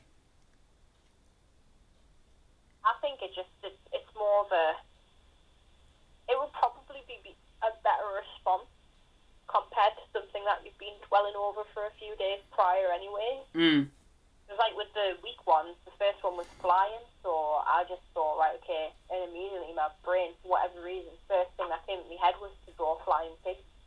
A flying pig? Yeah. That's awesome. So. And you see, I would never have thought of a flying pig. I think I would have thought of like some really fantastical, like fairy tale fantasy thing with like somebody like flying on a bird, like sitting on a bird's back and flying through the clouds or something like that. You as well, though. But it's just really interesting to kind of like, I think that's one of the cool things about Inktober is like when you've there's no better feeling than when you've finished your picture for the day and you kind of upload it up on Instagram and then you just look through everyone else's pictures and just see what everyone's come up with for the prompt, because it's just so interesting seeing how like seeing some of the like the really like just weird and wonderful ideas that some people have just from the same word. Yeah, like there was one where it was 1 year, 2 of the prompts were chicken and roasted. Oh, right. So I literally combined them and did a roasted chicken. Yeah. So I quite like doing that on occasion as well. Like 2 of them kind of work together. It's quite fun to sort of make one piece based on 2 words as well. Yeah. I've heard of like people. There's some people who do like interesting like creative approaches to Inktober where they do like things like they'll do like a comic story where each day is like a new panel of the comic and things. Oh, that's cool. I've not seen that. Yeah, or there's some people who even do like a whole page of a comic per day for the prompt, but like that just sounds like that's way more than I could do. Like I couldn't do a whole comic page and every day. I like the panel idea though. That's a really cool idea, isn't it? Yeah. And also another idea that I thought would be cool, I think some people have done this as well, is just the idea of doing like one massive big piece of art and then kind of like add all the prompts into it. Yeah, into one piece of art. So when I went to uni with did that, and she like combined all the prompts into one each day, and it was just really cool seeing it all unfold just whenever they would add a new prompt to it, because like the direction of the piece is just so chaotic. I like that about it. It was quite cool. Yeah. You know what? There's still quite a lot of this thing left to go. Are you all right? Keeping going. What time is it? 8:30. Well, hang on, I'll pause the I don't mind continuing to go for a little bit longer, but I probably won't want to go any later than 9, I'll be honest, Glenn. Right. Okay, no worries. Just because I'm thinking... Okay, recording. Hello back, everyone. Hello back. That's not a sentence, is it? Welcome back, everyone. I just had a break there. Actually, I just paused for a second. Just nature called and everything. But what I've done is I've actually opened up. I've decided to actually open up Jenny's Instagram page, and I thought like it would be good to have just a talk through some of these pictures and hear if that's all right with you, Jenny. Yeah, that's totally fine. Don't mind at all. Yeah. So I'm just gonna like click on ones that I'm drawn to. So like this one here, which obviously you can't see which one I've clicked on, but there's one with it's like the third most recent one that you've got up there it's like a portrait of a person, and it's kind of it's got a mixture of different line styles, and there's a lot of yellow and a lot of kind of red or fuchsia color. Do you know the one I'm on about? Yeah, I know which one you're talking about. Yeah. Yeah. I was. That was the one that kind of grabbed my attention the most. The second I kind of clicked on your page, just because it's got a lot of there's a lot of don't know how to describe it really, but there's a lot of different line styles, and there's a lot of it almost has a little bit of kind of it sounds like a really cliche thing to say, but it almost has a slight Picasso-y quality to it. And like there's a lot of kind of like playing with different colours and different types of marks and things like that. Yeah, this one I did just for sheer and utter fun, to be honest. And like I was mentioning to you earlier about missing the sort of physicality of getting involved in my work. That's pretty much what this was. Yeah. This, funny enough, is Posca's highlighters and red fine liner. Right. Posca being the streak across the eye and some of the outlines. Yeah. And I smudged it in parts of it as well. I just really wanted to get quite involved in it, and it was quite fun. Like, yeah, it looks very fun. I think that's probably what drew me to it the most. Is it was just kind of like it just looked very fun, and it made it look very bold. There wasn't a lot of thought in that one. Like, that was something I just was kind of making up as I went. Yeah. In regards to shapes and just like smudging bits of it and dotting that on parts and just going, I wonder what this would look like. Let's try that. Yeah. Is there can I see kind of like faint lines in the background? Is it on? Yeah. So that'll be the I think I started with a square. Right. And even wanted to draw a face, so I kind of just sort of like put some lines, like literally like rulered lines on there, just to sort of give me a rough idea as to where I was going to draw each part of the face. Yeah. And then from there, I just kind of literally went straight in and started drawing it. Like, normally I would be very structural, but with this one I literally just drew a box, a few lines, and then just kind of went for it. Which is very different to what I normally do. Yeah. I love I love the kind of very bold eyelashes. The eyelashes are kind of like, they look like very, almost like tribal face marks sort of thing. Yeah. Or like very, there's almost the kind of like slightly kind of like, I don't know, like ancient Egyptian kind of feel to the way that those eyelashes are, like the such defined, like strong marks. I've been having a lot of fun with sort of including shapes into my work. And that was kind of just like a bit of an experiment to just sort of like see how it would be if I was very literal with parts of it. Yeah. And I think the rough idea on this was just sort of like, I kind of just want to make it sort of clownish. Which I think is partially why I did like the streak. Yeah. Like the messed up makeup around the mouth. Yeah. Like a weird clown girl. Yeah, that's really cool. Yeah, the I think like if you were gonna read into it more deeply as well, you could possibly even like see the kind of the streak across the eye in quite a kind of dark way. You could almost see it as like someone's like sliced their eye open or something. Yeah, that's kind of what I was going for, actually, funnily enough. It's just like I wanted that part of it to just kind of make people go, Yeah. What does this mean? Have you ever seen the there's an old like surrealist film which was directed, I forget who directed it, but it was kind of co-directed by Salvador Dali, and it features like a shot right at the start where a woman sort of like picks up a razor blade and she's about to like slice her eye open with it, but then it kind of cuts to her slicing like something like, I don't know, some sort of like seafood or something that looks like an eye, but it gives you that kind of, that moment where you're like, oh, like, you know what I mean? Yeah. Have you seen that film before? No, that sounds cool though. Yeah, I forget what it's called, but it's an interesting film. It's all just like an art film though. You know what I mean? It's not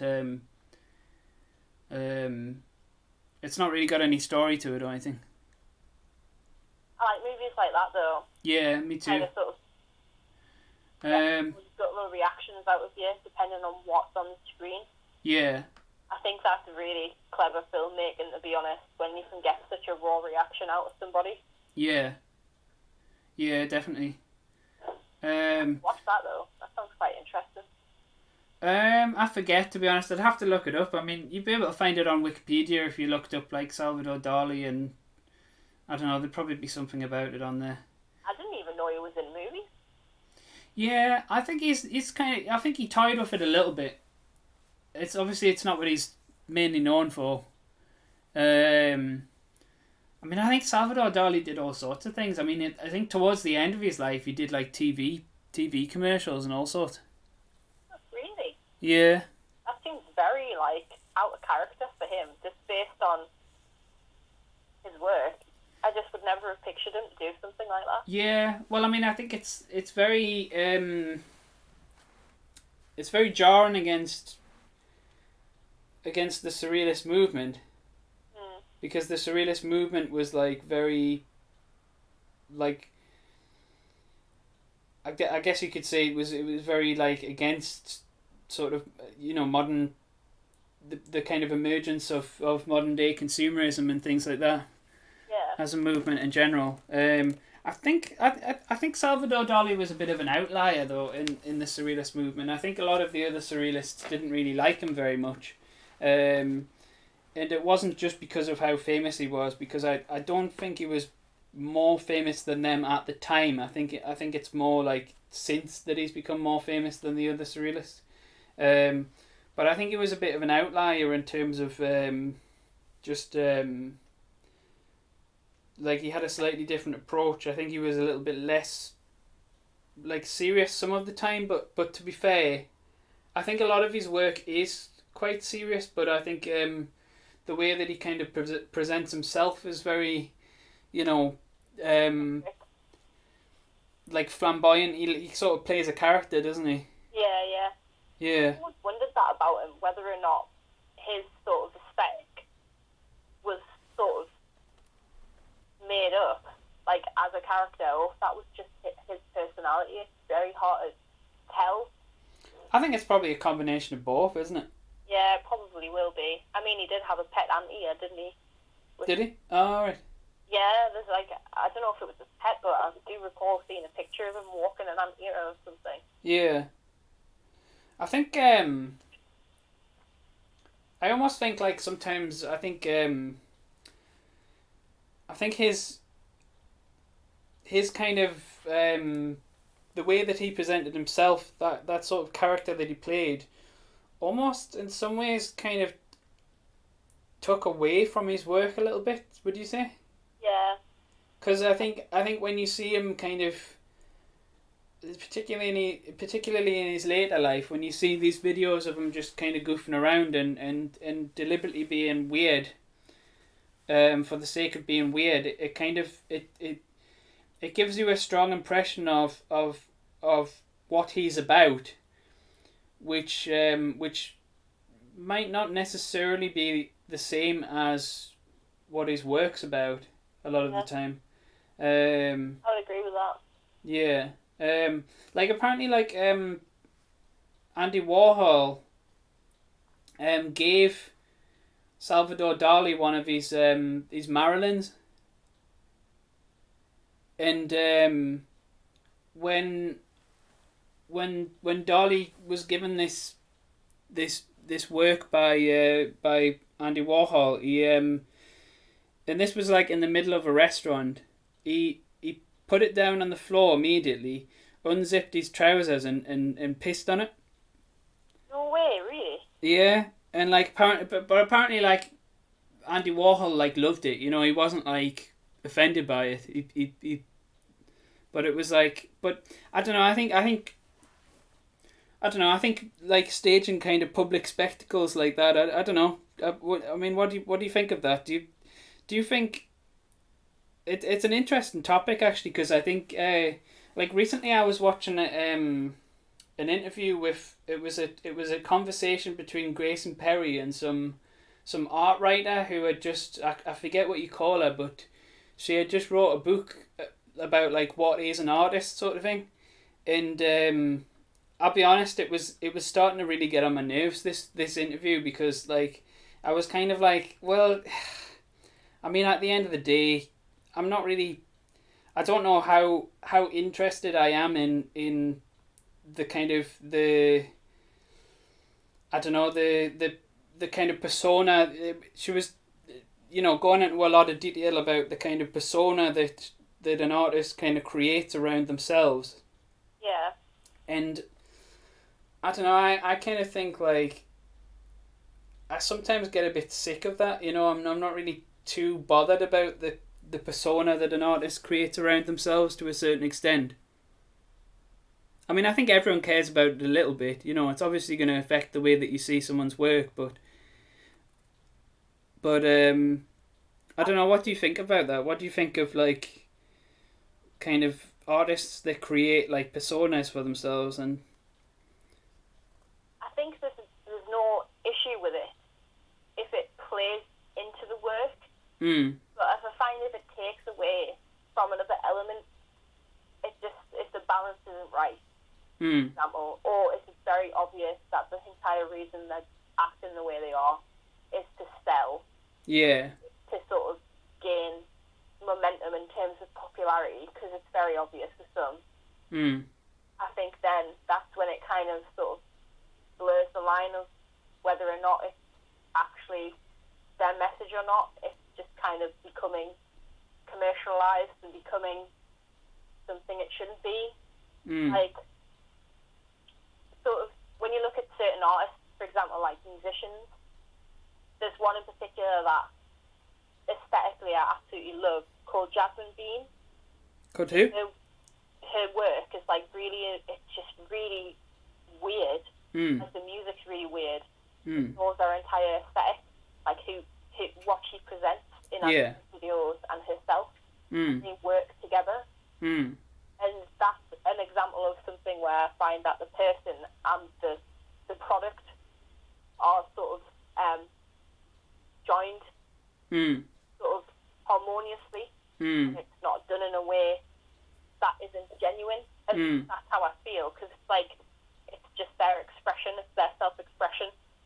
And I think you can sometimes tell the difference between the ones that do it artistically and the ones that are doing it just for the image and the popularity. Yeah.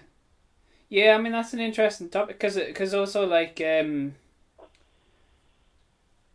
think when it comes to musicians in particular, like I think like rock musicians and like pop musicians and things like they often like they'll often have like a very strong image attached to them, which can often really really add to like it becomes like as much a part of their like art as the music that they're making, and it can make your interest in that person like all the more like it just makes it all the more like inspiring and fun. So like I guess when it's done well with visual artists as well, like there's no reason why it couldn't be the same thing. Oh yeah, exactly. I just think it needs to come from a place of genuinity. I don't even know how you use that word.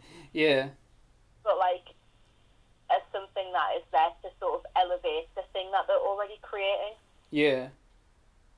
Rather than oh look at me, I'm so weird, different.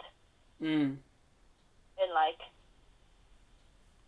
there's a rapper, for example, I think he's called 6ix9ine. Right. And he has like he has a crazy image. Like, he's covered in tattoos, Mm. got like grills Mm. and proper rainbow dreadlocks, and his music videos are all like brightly coloured and stuff as well. Mm. But his music is a lot of be desired. But I think he's made himself popular because of his image, his outlandish image. Mm. There's more loads. than anything. There's a lot of like. I remember there's a lot of times when the image can kind of become more.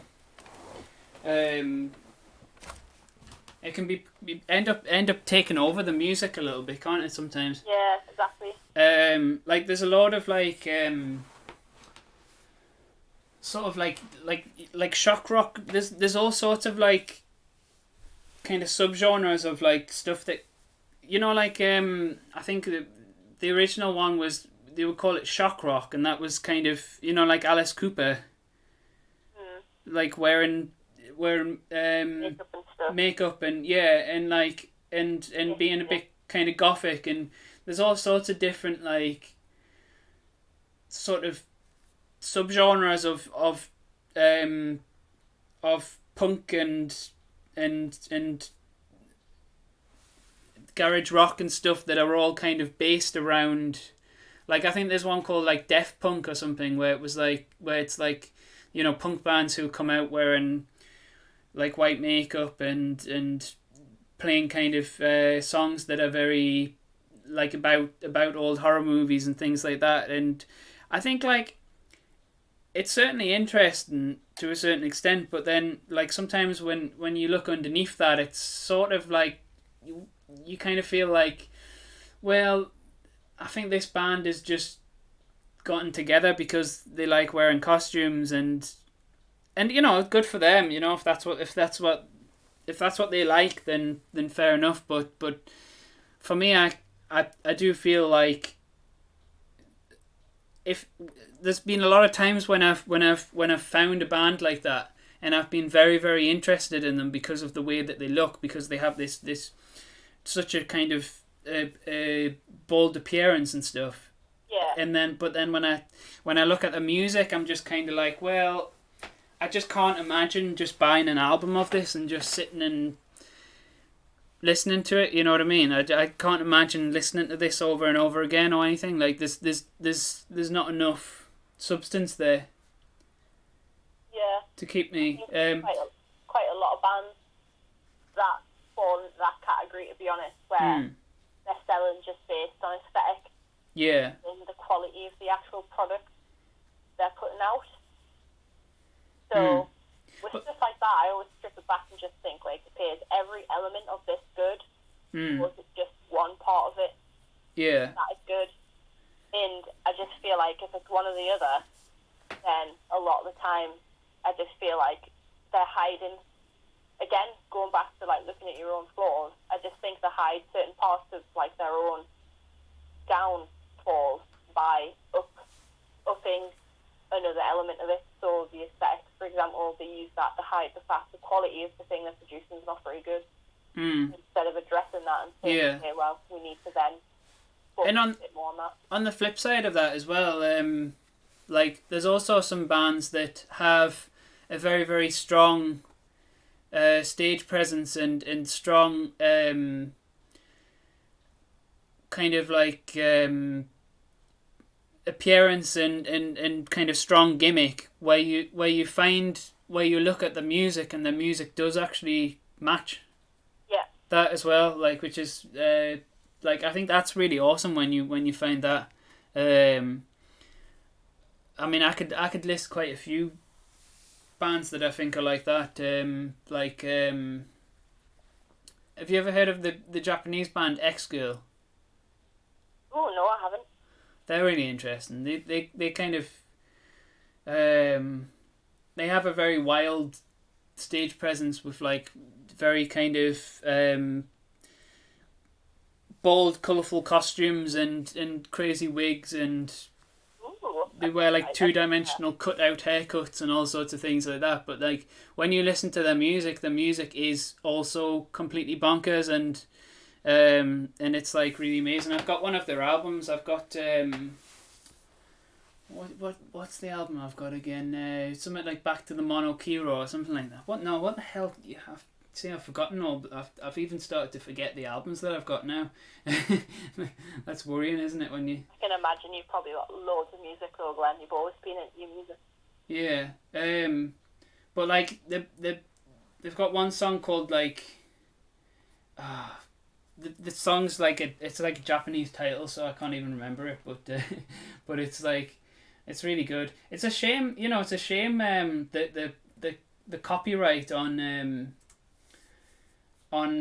YouTube is so intense that you can't even play music if you're talking about it. Yeah, no. Because wouldn't it be cool if we could just put these songs on and talk about them, like just play little bits from them? I know.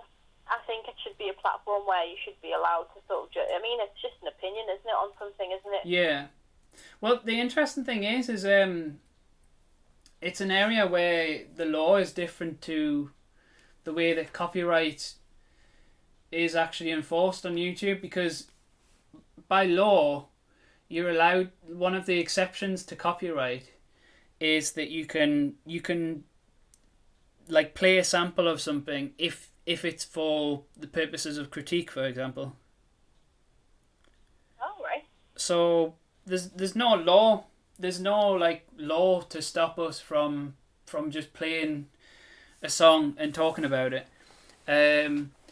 But we would still, it would still probably get this video, like, I don't know, I don't know what would happen, but we'd probably run into problems with this video on YouTube. At the very least, the copyright to it would be claimed by whoever owned the rights to the song or something, and then they would put adverts on my video, and like if the video got big, which it probably won't anyway, but Oh yeah, they're really on it when it comes to stuff like that, especially music. Yeah. Oh yeah. Like even a slight snippet of it, of a song will get you thing flagged for copyright. Although it depends, because I'm not sure if they do it for like a lot of like smaller bands. They don't do it for, because the smaller bands don't have big companies to kind of scour YouTube and flag people's videos for things. Yeah. Like I made a video about I made one video about one Inktober picture that I did, that was like a fantasy jam between Paganini, Eric Dolphy, and Pikachu from a band called Afri Rampo.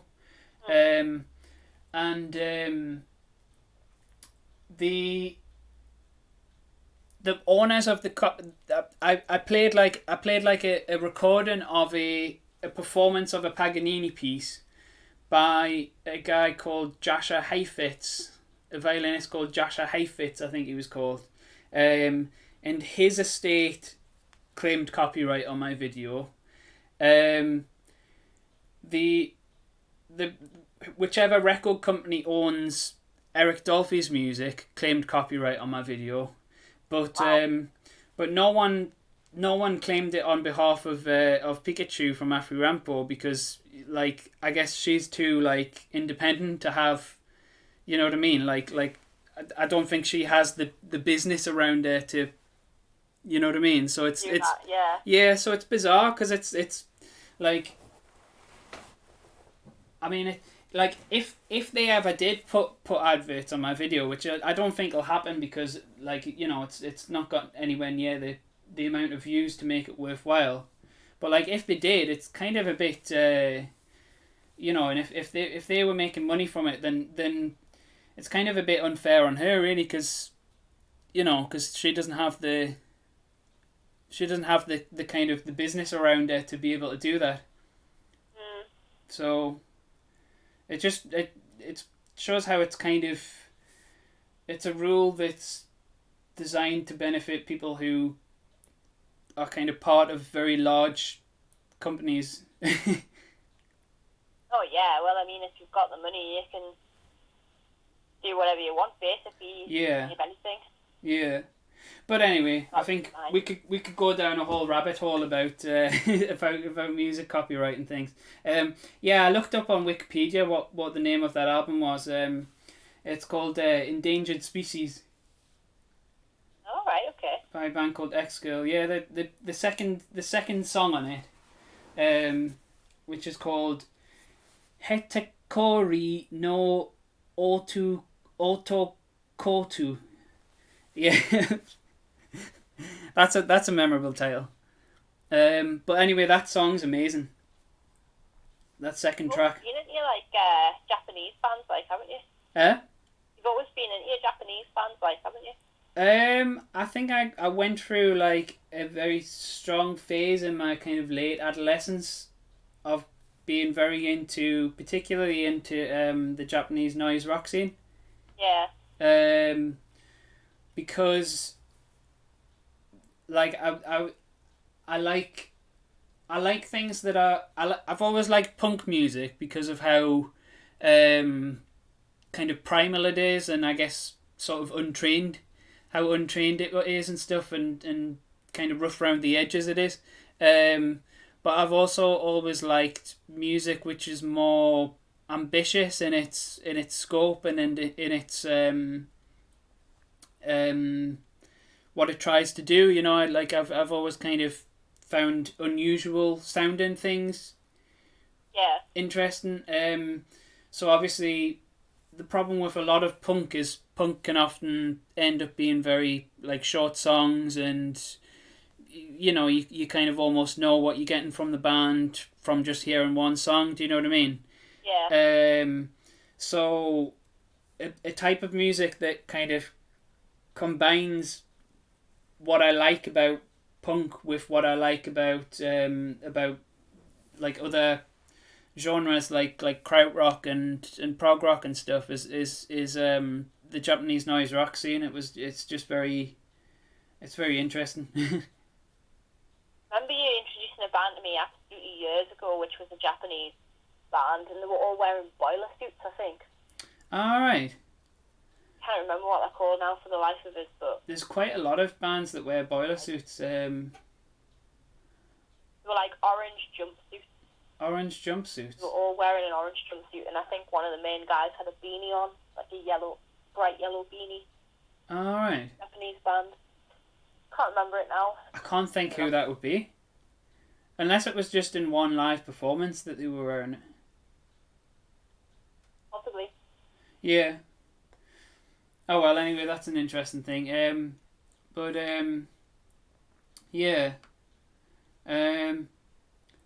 So, you know, on your Instagram page, is there any like pieces of work on there that you would specifically like to talk about, or are you happy just letting me pick random bits out? Have a look.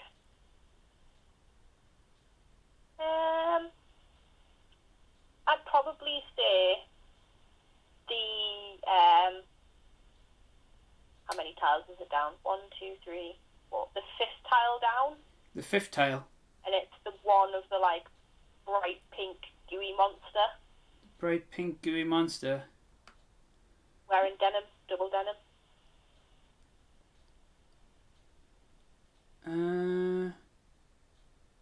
He's underneath moss from the IT crowd.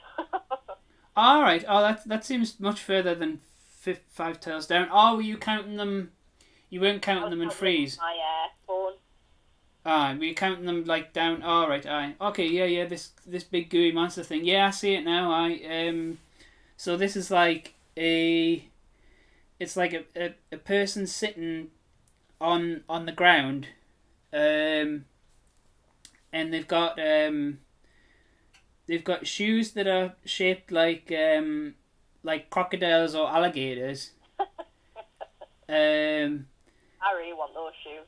Yeah, but they kind of look a bit like trainers as well, don't they? At the same time. And then the body is quite like reserved line work, and then you've got a kind of a head bursting out like a big colourful like pink like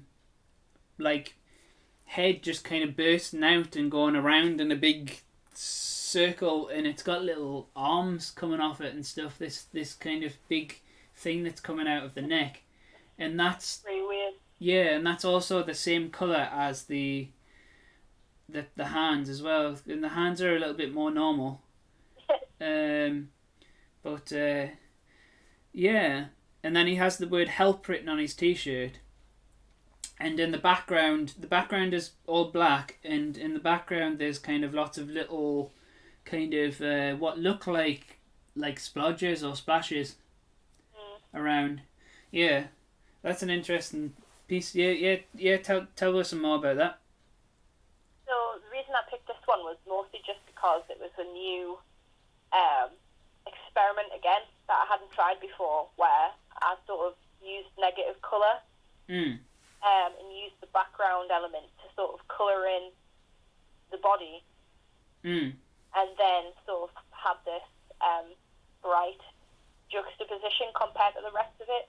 And I don't know, I just, like, after I finished it, because, like, the creature itself was very unplanned, I started drawing the body because it actually started off as just, like, sort of pose practice to try and get my characters to look more natural rather than stiff looking. So I started off with the body, and I was like, this is kind of cool, but, like, I just want to do something really wild with it. So I just started kind of picturing this world where these sort of, like, I don't even know how you would describe it, these kind of humanoid creatures would exist. But it's very casual. Like, it would just sort of, every day you would walk past something like this and it was normal. Yeah. So it wasn't something to be scared of or anything, and he's just sort of waiting there for his mates to come back on a curb. He went into McDonald's for him to get him an order. And I just thought it was just kind of a cool sort of concept, just think of, like, it's just such a juxtaposition compared to his casual sort of demeanour with just how wild the rest of it is. Yeah.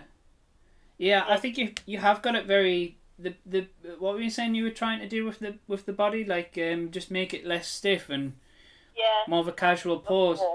Yeah, it's very good in that respect. Like it's certainly, like, the pose of the body is very, it does look very natural. It doesn't look like stiff. Well, that's good. Yeah, and then then you've got this wild head just popping out, and like, I was thinking, like, if you were going to look into this more, like, if someone was going to read into this more deeply, they could almost kind of just imagine that this is like, okay, so someone's, like, sitting casually, and, like, this is what's happening inside them, as, like, this wild thing just like it's in a turmoil that's going on. Yeah, something like that. But it's like, it's not visible on the outside, sort of thing. Yeah, that's the beauty of it, though, because I mean, like, it's very sort of loose in how you kind of want to pick up the narrative behind it. And I've just been sort of playing with this idea of kind of trying to combine my, like, really graphic, cartoony style with a more realistic approach and kind of blending the two elements together. And I've really been quite enjoying sort of mixing the two of them, because, like, my anatomy I'm trying to improve and make it more realistic, but not to the point where I lose that cartoony element, because that's the thing I love to draw. So I've quite enjoyed blending the two together. Yeah. And I think this is a piece that really puts that contrast forward. Yeah. Quite well. Yeah, definitely. And what were you thinking when you decided to put the kind of alligator shoes on? Was that just another element of playing around with it? I just kind of wanted to give him a bit of personality. Yeah. I was like, I just wanted to picture this creature just sort of, like, having his own interests and likes and dislikes, and he kind of saw these shoes and sort of resembled himself almost. Ah, right. And just sort of, it just personified him a little bit, and he just was like, hey, these look like me. So it wasn't like the shoes weren't made out of his last meal or anything? Well, if you want to interpret it that way.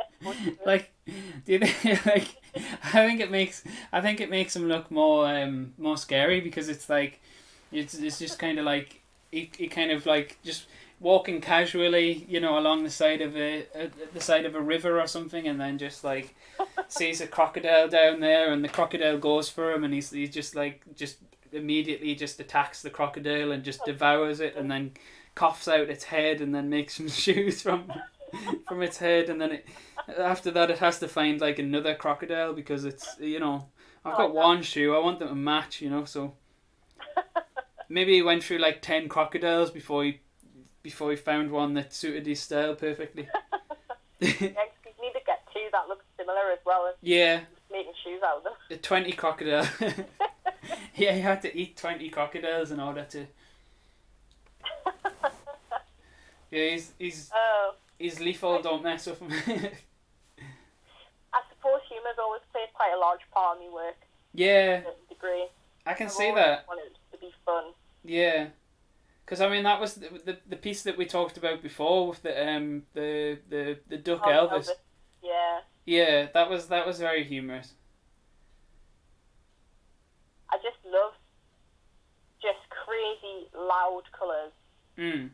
And humour, I suppose my strength is humorous pieces, but I've been trying to sort of dabble in other areas, like my most recent piece, for example. That was for an illustration prompt. Is this the Facebook. The wolf looking thing on the top? Yeah. So basically the prompt for that one was just Fox Warrior. Mm. And everyone was doing sort of like the basic kind of red fox and things like that, which most people would go to, but I actually wanted to approach it where I'd look into the different species of fox. And this one in particular is a bat-eared fox, which is native to Africa. Right.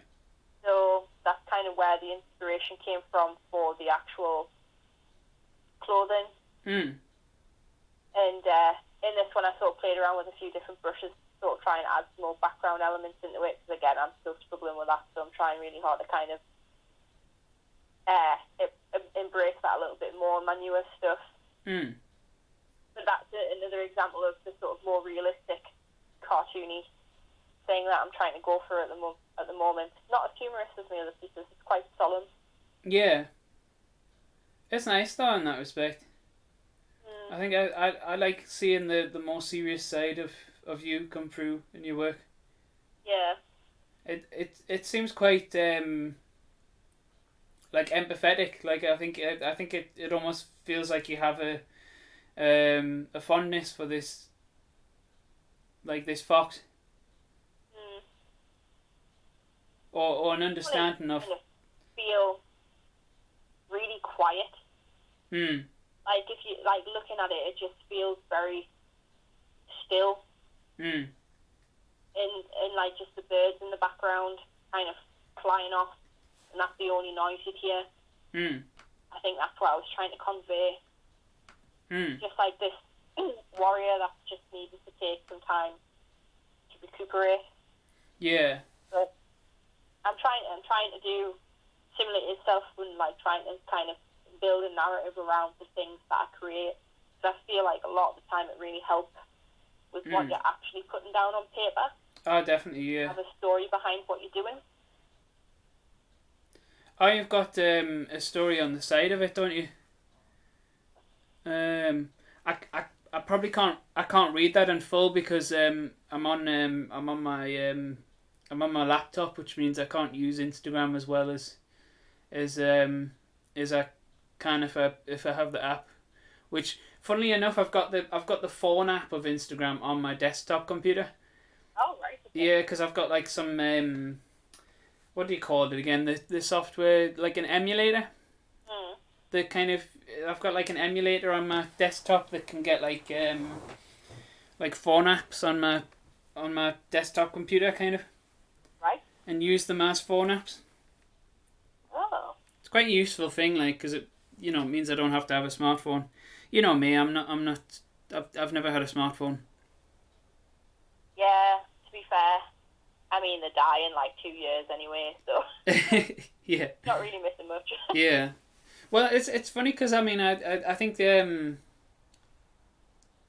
when I think when the first iPhone was coming out was in about 2009ish, and that was, I remember I just bought a new phone around about that time, which was like a like about as old school as you could get. It was like black and white screen, and I was I was on the dole at the time, so I just got got the cheapest phone I could find. It cost £4, and that lasted for like 7 years. Really? And yeah, and by the time it finally died, smartphones had like taken over the world. Like they were just coming out. They were just a brand new thing when I got that phone. 7 years later, when it finally died, like smartphones had literally like just taken over the whole world. Like like everyone had smartphones, and it was like a really strange thing to not have a smartphone and stuff. Yeah. But so initially the reason why I didn't get a smartphone was just because I had a phone that worked, and then by the time that one died, it was kind of like, I think everyone had the honeymoon period of smartphones had already ended, and everyone was like talking about how much they were ruining people's lives and stuff. So I was like, oh, I guess I won't get a smartphone then. Yeah, they are a funny one in that, like, they're very addictive in a kind of myth. Because it took me a little while to get a smartphone as well. I was quite against getting one for a while. For the same reason, really, is just that I was kind of like, well, my old phone works, so I don't really need to get another one. And to a certain degree, I'm still like that now. I mean, I'll use my phone until it's dead, until I replace it. But yeah, kind of miss just sort of being, sounds bad really, but like just being dead to the world, I guess. Like you do get really engrossed in like your phone and sitting and watching it, and like I'll look at the time of like, I've just been sat on here for an hour and done nothing productive that entire time other than just being on my phone. Yeah, I mean, I think even just having like I've got like social media on my computer obviously, and I also watch a lot of YouTube on my telly as well, and even just through that, I'll find myself wasting loads of time on social media. Yeah. Easy to do. Yeah. I mean, I think one of the interesting things about YouTube actually is I think that it almost seems like the business model of YouTube, or the intention behind like the way that they structure YouTube in terms of like the algorithm and the way it's laid out and things like that, is basically, it's supposed to be like a website that where like you'll kind of maybe, I don't know, if you're taking a break from something and you're like, oh, I'll just have a 20-minute break and I'll watch some YouTube. It's like almost like the goal of like the YouTube developers to like make sure that 20-minute break extends to like a whole hour or something, or even longer. Yeah. Yeah. And that's a strange thing, because it's almost like, because they've made that decision, in a lot of ways I think the content creators on YouTube as well end up being like feeling as if they have to make content which is more in that vein, like something that's just going to be there to distract someone while they're procrastinating, rather than like it's completely different from like making a film, for example. Yeah. In some ways, because I think films are made for people who have planned to sit down for the amount of time that the film is going to be on. Yeah. Like give it your full attention as well. Yeah. Yeah, like if you're going to sit down and watch a film, you know that you're going to be there for an hour and a half, 2 hours, 3 hours, however long it's on, and it, if you go and if you find a film to watch, it's like it's because you're in a place where you kind of just feel like you have the time to do that. Yeah. Whereas like For some reason, YouTube just doesn't seem to. I don't know. It doesn't want to be that. I think there's possibly things you could find on it that are similar. Oh yeah. Oh definitely yeah. But I know what you're saying. Yeah. It's designed to be quite casual, isn't it? Yeah. And that's the thing. One of the things that kind of. I mean, I love YouTube, but it's one of the things that kind of winds me up a little bit about it is that kind of that attempt to be a kind of attention grabbing sort of clickbaity as well. Yeah, yeah, and I think YouTube is probably the best social media, in my opinion, because of the fact that YouTube is incredibly useful. Yeah, it is. And it's also incredibly entertaining. And like it's you know there's so much like very good content on YouTube, so it sort of doesn't have to be that kind of it doesn't have to be like the thing that I think the one that I think is the worst one is Facebook. I think Facebook seems to get worse every time I go on it. Yeah. I was having this conversation. It's really hard to kind of like limit me time on it now. Well, every time I go on Facebook, it seems to just be bombarding us with loads of notifications and things. And it's like, I was saying this to my sister the other day, I was saying like Facebook has become, I think people have started to kind of turn away from Facebook a little bit. And it's becoming like a really needy, like someone who's like somebody might date, and they kind of the person who's dating them kind of pulls away from them because they're getting too needy, and that just makes them even more needy. Yeah. Like that's kind of what Facebook's like. It's sort of like it's like people have kind of turned away from it because it's too much like trying to grab your attention and trying to be like, oh, look at all these notifications and things, and then like it puts people off and it pushes people away from Facebook. But then the kind of attitude of the Facebook developers is just to get even more like interaction. Yeah, try and pull people in even more, and it's just like it's very ugly in that sense. Yeah. Like the majority of the notifications that I get on Facebook when I log into Facebook don't have anything to do with anything that I've done on Facebook. Yeah, I know. Like I remember when I've Facebook. That. Sorry. I've noticed that. Yeah. Just all your own stuff.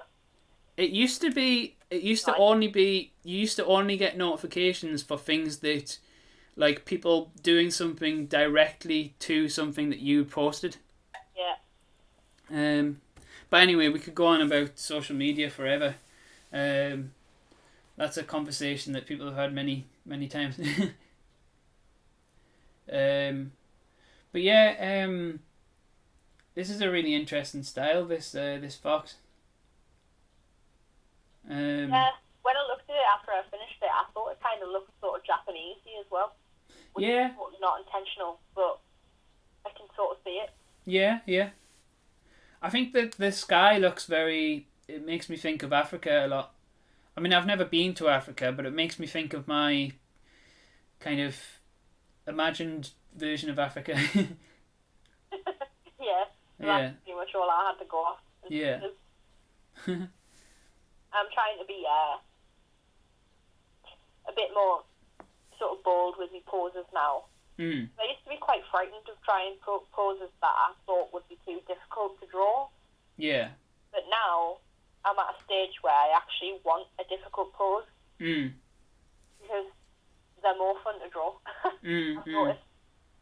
So every time I'm drawing like a humanoid now, I'm trying to draw like a different angle or a different pose as best as I can.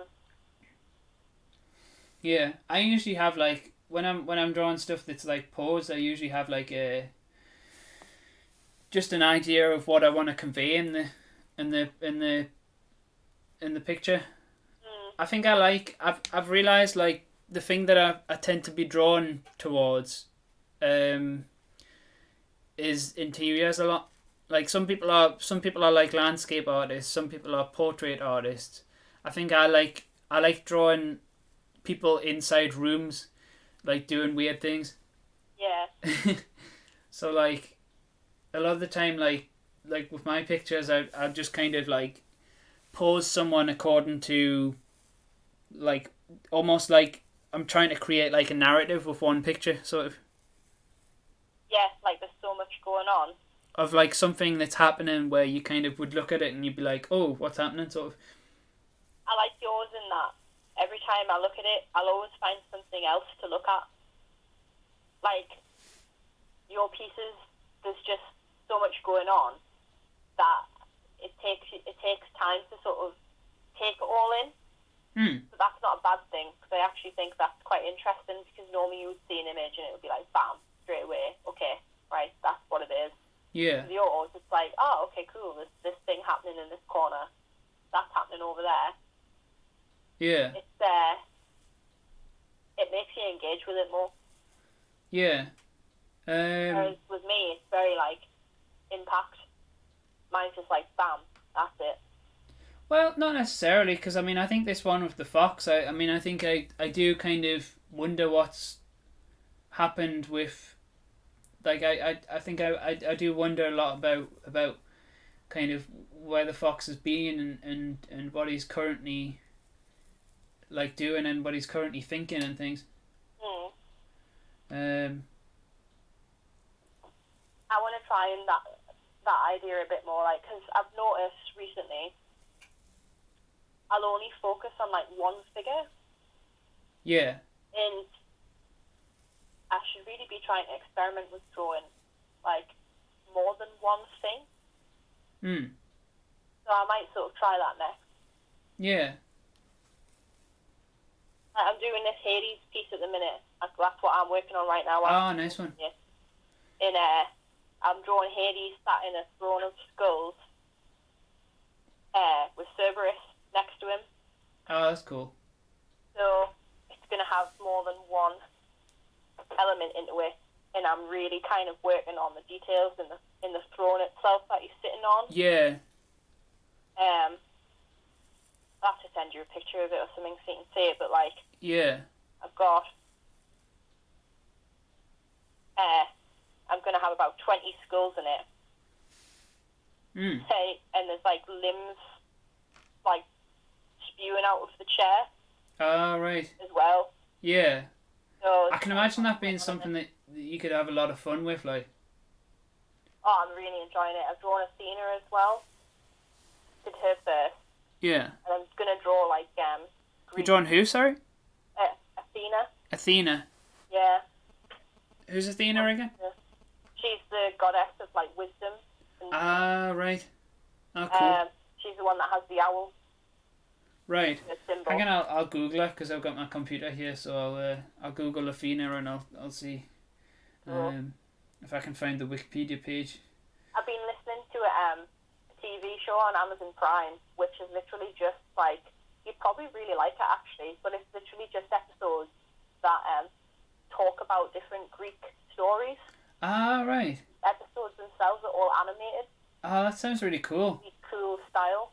Yeah, that sounds really awesome because I'm really interested in like mythology and things. Even though I don't really know much about it. I've loved it. I've watched loads of it now. I've been watching it whilst I've been drawing them. Yeah. I can imagine that giving you so much inspiration. The animation as well is just like, the animation's really cool. It's really good. It's really good, yeah. And they'll include like shots of actual, like for example, for Athens was included in the Athena episode.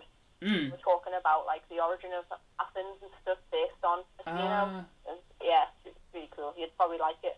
Yeah. Goddess of War, the female counterpart of Ares. Ares? How do you... Ares, I think. Is how Ares, yeah. The daughter of Zeus. No mother bore her. She sprang from Zeus's head, full grown and clothed in armour. Yeah, she was birthed out of a head. She popped out of a head. Oh, right. Wow. That's cool. Yeah, she's really cool. Yeah, And she's like one of the few gods that actually support humanity as well. Because I'd always heard this story about, you might have heard of it just based on like school lessons, but there's like one particular person who was like chained to a rock, and he had his liver repeatedly tore out of him by an eagle. Right. And it would like rebirth itself at the end of every day. So the next day the eagle had a new liver to pull out, so he was in agony for eternity basically. Oh, right. And I always remembered that story from school, and I thought, like, what has he done that's been so bad that's made him have such a severe punishment? And like, I watched the episode on it, and it turns out it's literally because when humanity was made, Zeus decided that humans were obviously the bottom of the food chain. Right. And he was sharing a meal with them, and he wanted to have the best parts of the meal, and then humans have like the scraps. Right. But this particular person switched it, so he covered the scraps in like fat and served that to Zeus, and then served the better parts to humanity because he wanted to sort of help humanity. Yeah. Maybe he was punished for it. Wow. That was his punishment. Right. And I was like, wow. Having to experience his liver being torn out by an eagle repeatedly. Also just trying to help humans as well. Wow. Just for getting the nicer portion. Really interesting though. I've learned a lot. That is, yeah, that's really interesting. But I've actually been, like, to be honest, I've been kind of trying to find like more documentaries about ancient Egypt and ancient Greece recently, because I've seen plenty about ancient Rome. Yeah. There's loads of documentaries about ancient Rome, and like, you know, and information that I can find really easily about ancient Rome and the different eras and the different emperors and stuff. But I've found it's quite difficult to find stuff about ancient Egypt, which is weird because ancient Egypt was it lasted for 3,000 years. Yeah. Like the amount of time that's passed since ancient Egypt fell is less time than the amount of time that ancient Egypt was around for. Wow. Yeah, that's crazy. Because I think it fell in like what was it, like 30 BC or 20 BC or something like that. Obviously Cleopatra was the last pharaoh.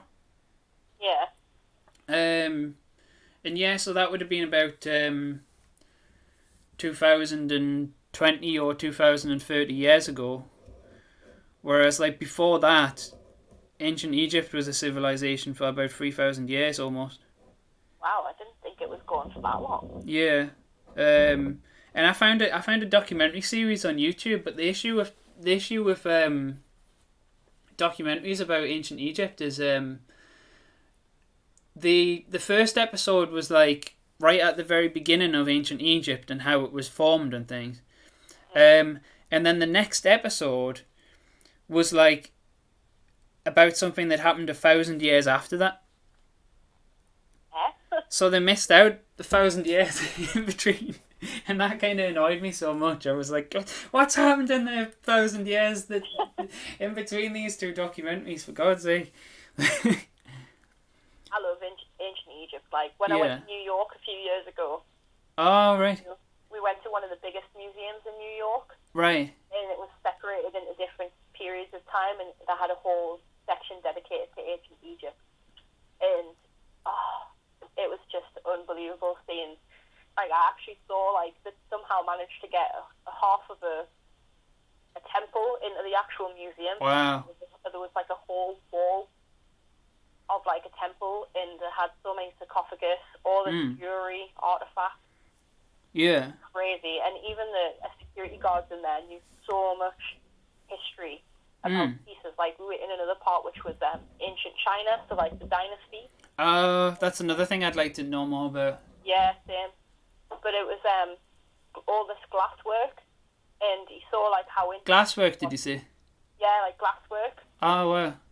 And they were all like these really sort of like dull kind of maroon colours and like quite dark. But he saw how interested I was in it, and this security guard came over, and he was like, "You think they look beautiful now? Just wait until I do this." And he turned the lights off, and he came back over, and he shone like his flashlight directly onto one of the pieces, and it like literally lit up the room with fluorescent colours. It was just, it was unbelievable. Like, I was just blown away. The whole experience was just phenomenal. It's just such a like amazing thing to imagine, like what it would have been like. Yeah, I know, it's crazy. In Egypt at that time, in the Nile Valley. It's like they just, I mean, I think they still don't really know how the pyramids were even built. Yeah, I know. Yeah. It's crazy. Like, there's so much we don't know about them. Yeah. Like there's all sorts of like unusual theories as well, isn't there, about like, you know, aliens and all sorts of things like that. Such an interesting civilization. Like an interesting art style as well. Oh yeah. I'd say my favourite ancient civilization art though is Mayan. Is that like, were they Mayan. Were they one of the Aztec tribes? Yeah, so like in Mexico. Yeah. Oh my god, I absolutely love their work. It's just so, because they had like a whole section for that as well in the museum. I took absolutely tons of photos. I took loads of the Mayan exhibit, and like the sculptures they were making. It was really weird because like they're really abstract, but they're also really fun and cartoony. Yeah. It's just so bizarre to see. I think I've seen some of these. Are the Mayans the ones who had the city where Mexico City is now, and it had like a massive big pyramid in the middle of it? Yes, I think so. And like it was, they had it as like an island in the middle of a lake. Yeah. Yeah, I remember seeing a documentary about that once, and about like Hernan Cortez, the Spanish guy who kind of rode in there, and took them over eventually. As is the way usually. Yeah. But yeah, there's some. I've just googled like ancient Mayan art, and like, well, I googled Mayan art and some of it's come up, and yeah, there's some pretty awesome stuff here. Like, I'll have to send you the photos. Yeah. It's like, honestly, there's stuff in that museum that you'll never ever see. I actually really like medieval art as well. Yeah. You know, the really like two-dimensional medieval art that all happens around on one plane. Yeah. Like, I really like that. I like the kind of how, like, that seems really fun. The tapestries are amazing. Yeah. There's like I remember seeing this YouTube video of this guy was talking about a map that was like hung in a church, and it was like a map of the world, how they understood the world in medieval times. Right. So it was like, it had lots of like pictures of like creatures on it that, you know, are fictional creatures but believed to exist and things.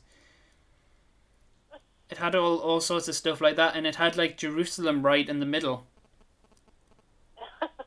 because it was sort of the center of the world, and then it had like the British Isles as like this sliver of an island like around the outside. Oh, that's crazy. Yeah, it was a really interesting thing. I think it's funny when you look at all the medieval art of like creatures that exist, but they clearly have never seen one before. So it'd be like really daft drawings of giraffes and horses. Yeah. Like a drawing of a tiger done by someone who's never seen a tiger. Yeah. But of the one who heard a description of it. Yeah. I think it's really interesting. Yeah. Man, to think that they've never seen. I mean, granted, there's animals we've never seen, but Yeah. Well, I've never seen a tiger, but I've seen them on. Actually, no, I have actually seen one in person. Actually, I was going to say I've never seen one, but I've seen one on the telly. But no, actually, I did actually like I tell a lie because when I was 24, I went to Singapore Zoo, and there was it was a specific type of tiger. I forget what the hell you called it, but it was like Tibetan tiger, maybe. It was what? Tibetan tiger? No, it was a really really rare type of tiger because it wasn't orange and black. It was like kind of like grey and black sort of. It was sort of like a silvery version of a tiger. Yeah. And it was really interesting. And actually it's weird because it was like, you know, when you look at an animal in a zoo like that, and it was across the other side of a river. There was a river in between that and the place where you could see it. And I think the river was there for our safety, really, because like, I mean, I made eye contact with it, and it you know, it was looking at me like food. You know what I mean? Like there was, I don't know. There's just like a look about an animal like that, you know, where you can kind of, if you make eye contact with it, you can tell, like, you know, this thing would really mess me up if we ever had a fight, you know. I don't think there'd be many people that could take on a tiger, to be fair. No. But it's, yeah, it was quite interesting in that respect. Animals are quite a huge inspiration for me in my work a lot of the time, to be honest. Yeah, I think I think that's something I've picked up about you actually over the time we've known each other. You're very interested in animals.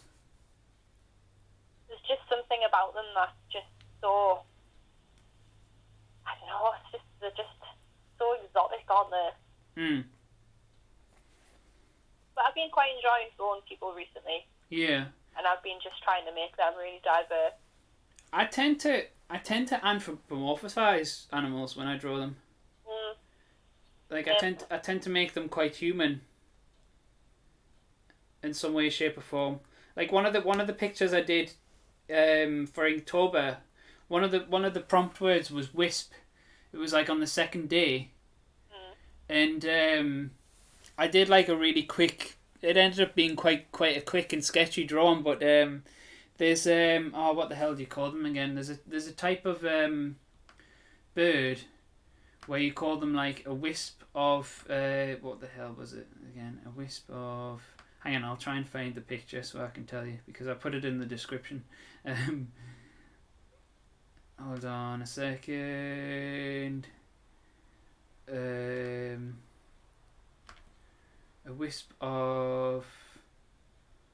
snipes. A wisp of snipes. So like a flock of snipes is called a wisp of snipes.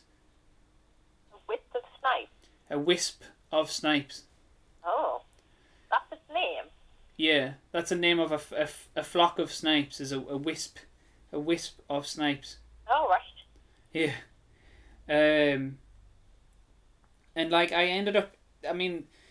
even ended up anthropomorphizing them a little bit because I did like a picture of like a big crowd of wisp kind of all looking over towards like one wisp at the front, as if the wisp at the front is like making some sort of a speech or an announcement to the other wisps. And that's more fun though. Yeah, I just can't help but kind of just imagine animals with human personalities. Yeah, same. It was the same with the day. There was a day when the prompt word was rodent, and I did a picture of two rats sitting watching the TV. Oh, I saw that one. I really liked that one. Did you? Oh, thanks. Yeah. A lot of people like that one. I think that was one of my more successful ones that I've drawn because it was one of my favourites, and it was also one of the favourites of. It was one of the ones that got the most likes, and it was, you know, whenever I've asked other people which one they liked the most, like they've mentioned that one. So I think that was like one of the most successful ones out of the pictures I did during Inktober. But that's what I was saying before about Inktober, is you have like some pictures that you're really proud of and that you think are like really quite like successful pictures, and then you have other ones that where you're just like, oh god, that's just utter dirt, you know. Yeah. I'm not working on this anymore. I give up. Yeah. But I mean, I think the fact that you can't give up, the fact that you've just, you know, you've just got to see it through to the end, you know, because you've got too many of them to do. I think that's a good thing in some ways, because sometimes you can pull it back again. I'm going to give it a proper go this year, like 100%. It's too lazy with it. It's one of those things that like you don't realize what you're getting into until you start. Yeah. And it's the same, even if you've done it before. It's like the same thing. It's like I did it last year, but I did it in 2019 for the first time, and then I did it again in 2020, and I was just like, oh god, I forgot how hard this was. But yeah, it's not easy. Yeah. Not easy at all. Yeah. But it's like I said, it's a really cool like thing in terms of just like there's such a great like, I don't know, I think like in terms of like, you know, just communicating virtually with like a community in a kind of virtual way, like there's such a great kind of community atmosphere around Inktober during that month. Grown up though, hasn't it? Like everyone participates in it now. It's crazy. Yeah, and that's why it's so like interesting and exciting. And like you find like loads of new artists whose work you really like through it. Yeah. And I've found quite a few from it, like I have to say. Yeah, and I've kind of like I've made friends with this group of artists from it. From like I've kind of made virtual friends with this group of artists, and we've recently done this like collaboration together, which is like it's we're just kind of unveiling it now, and what it is have you ever heard of a game called the Broken Telephone Drawing Game? No. Well, it's like this. It's a game where it's kind of like the art version of Chinese Whispers. Right. And basically how it works is one person draws a picture, the next person explains that picture, then the next person draws a picture based on that description without seeing the original picture, and then someone else describes their picture, and then someone else draws a picture based on that description, and it kind of goes on like that. That sounds so fun. So it like the picture changes over time with each person who draws it. Yeah. And like I did one of those over the internet with like some artists that I've just found on the internet, like over Instagram and things. Like some of them, most of them during Inktober, but also like some of them that I kind of was in touch with before that. And we did this like collaboration that was like a big game of the Broken Telephone game. Oh, what? That sounds so cool. Yeah, it was really cool. And it's just being kind of unveiled like right now, you know, so like I should be making a YouTube video about it soon, actually. Oh, nice. When's Yeah. it getting unveiled? Just like on someone's social media?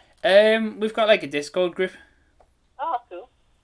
a Discord server where we're just kind of I mean that was the Discord server was like where we organised it and things. Oh. Yeah. Who's going to do another one? I mean, I definitely think I would like to do like another collaboration like that, but maybe like a different game next time. Yeah. Because I've already done. Did you ever see that video I did about the exquisite corpse? Oh, I don't think so, actually. Um, No? it was a collaboration I did with two artists on Instagram.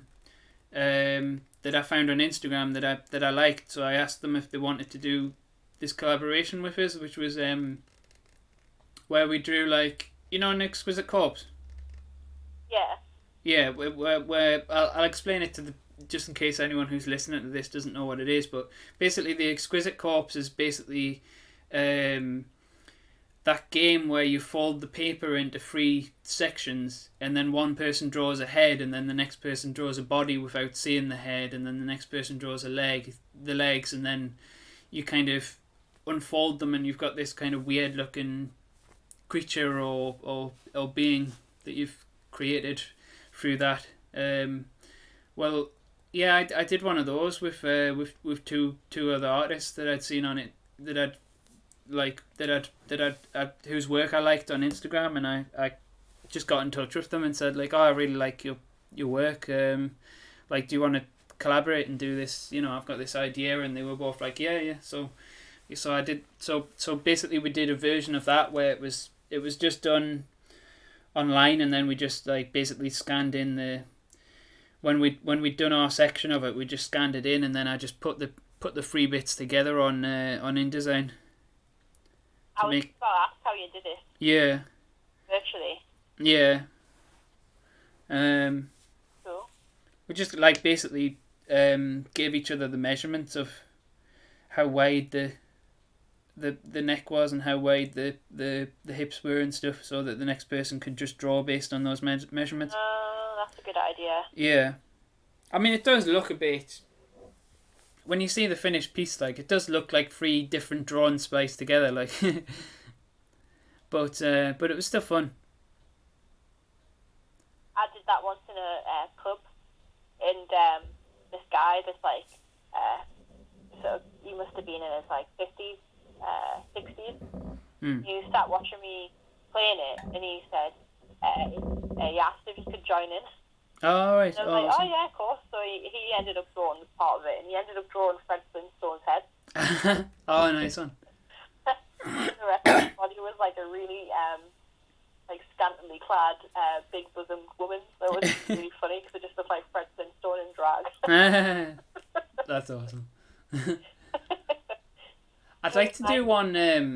I'd like to do. You know what I would like to do? What I was thinking would be a really cool collaboration, but it would be a hard one to pull off because I would need to find other artists who work on canvas. Because I was thinking it would be really cool to do like an exquisite corpse on canvas. Yeah, that would be really cool. Like a painted exquisite corpse. Like someone could paint the head, and then they could just cover over that part of the canvas, and then send the canvas to the next person who could like paint the body, and that would be really awesome. That would be hard to do though, I think. It would. I know because I don't know any other any like other local like painters who work on canvas. Yeah. It would be easier if the person was in the same room as you as well, and then when you're finished doing your part, you just leave the room and wait until they're done. Yeah. If you having to ship it. Yeah, definitely. Although I was thinking it would be nice if it was like something that you put like as much effort into as you put like into a normal painting. Yeah. So not just like a quick game. Yeah, I know what you're saying. So in that case, it would probably be better to like at least take it to the studio of the other person, or the kitchen, or wherever they paint. If you can do that at some point, that would probably look pretty cool. Like. Yeah. It's something I'll probably do at some point in the future. But I kind of vaguely did some research, and one of the things I was thinking about doing was maybe calling some local art studio complexes and sort of asking them if there's any artists who work on canvas who they think might be interested in it. But then I don't know. I got as far as looking at some studio complexes, and then looking at the list of artists, and then kind of either becoming too intimidated by the kind of professionalism of those artists, or or maybe just not being inspired by some of those artists enough to want to work with them and stuff, and you know what I mean. There was a lot of factors involved, isn't there? yeah, there is. So it might happen, it might not, but if it doesn't, then that's okay. Well, I can't wait to see it if it does. Yeah. Yeah. Shall we call it a day, Glenn? Yeah, okay. Alright, we'll call it a day, because we're struggling to find things to talk about now, aren't we? Yeah. I'm getting at the point now where I just need to go to bed, I think. Yeah, it is 10 o'clock, to be fair. You said you were only talking till 9 o'clock. I've kept you on for another hour. It was easy to talk to you, so... Yeah, it was a good conversation, and I hope the people who listen to this have enjoyed it as well. And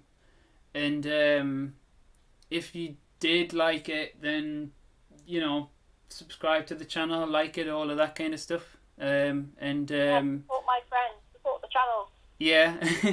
And do you want to like repeat where people can find you and things?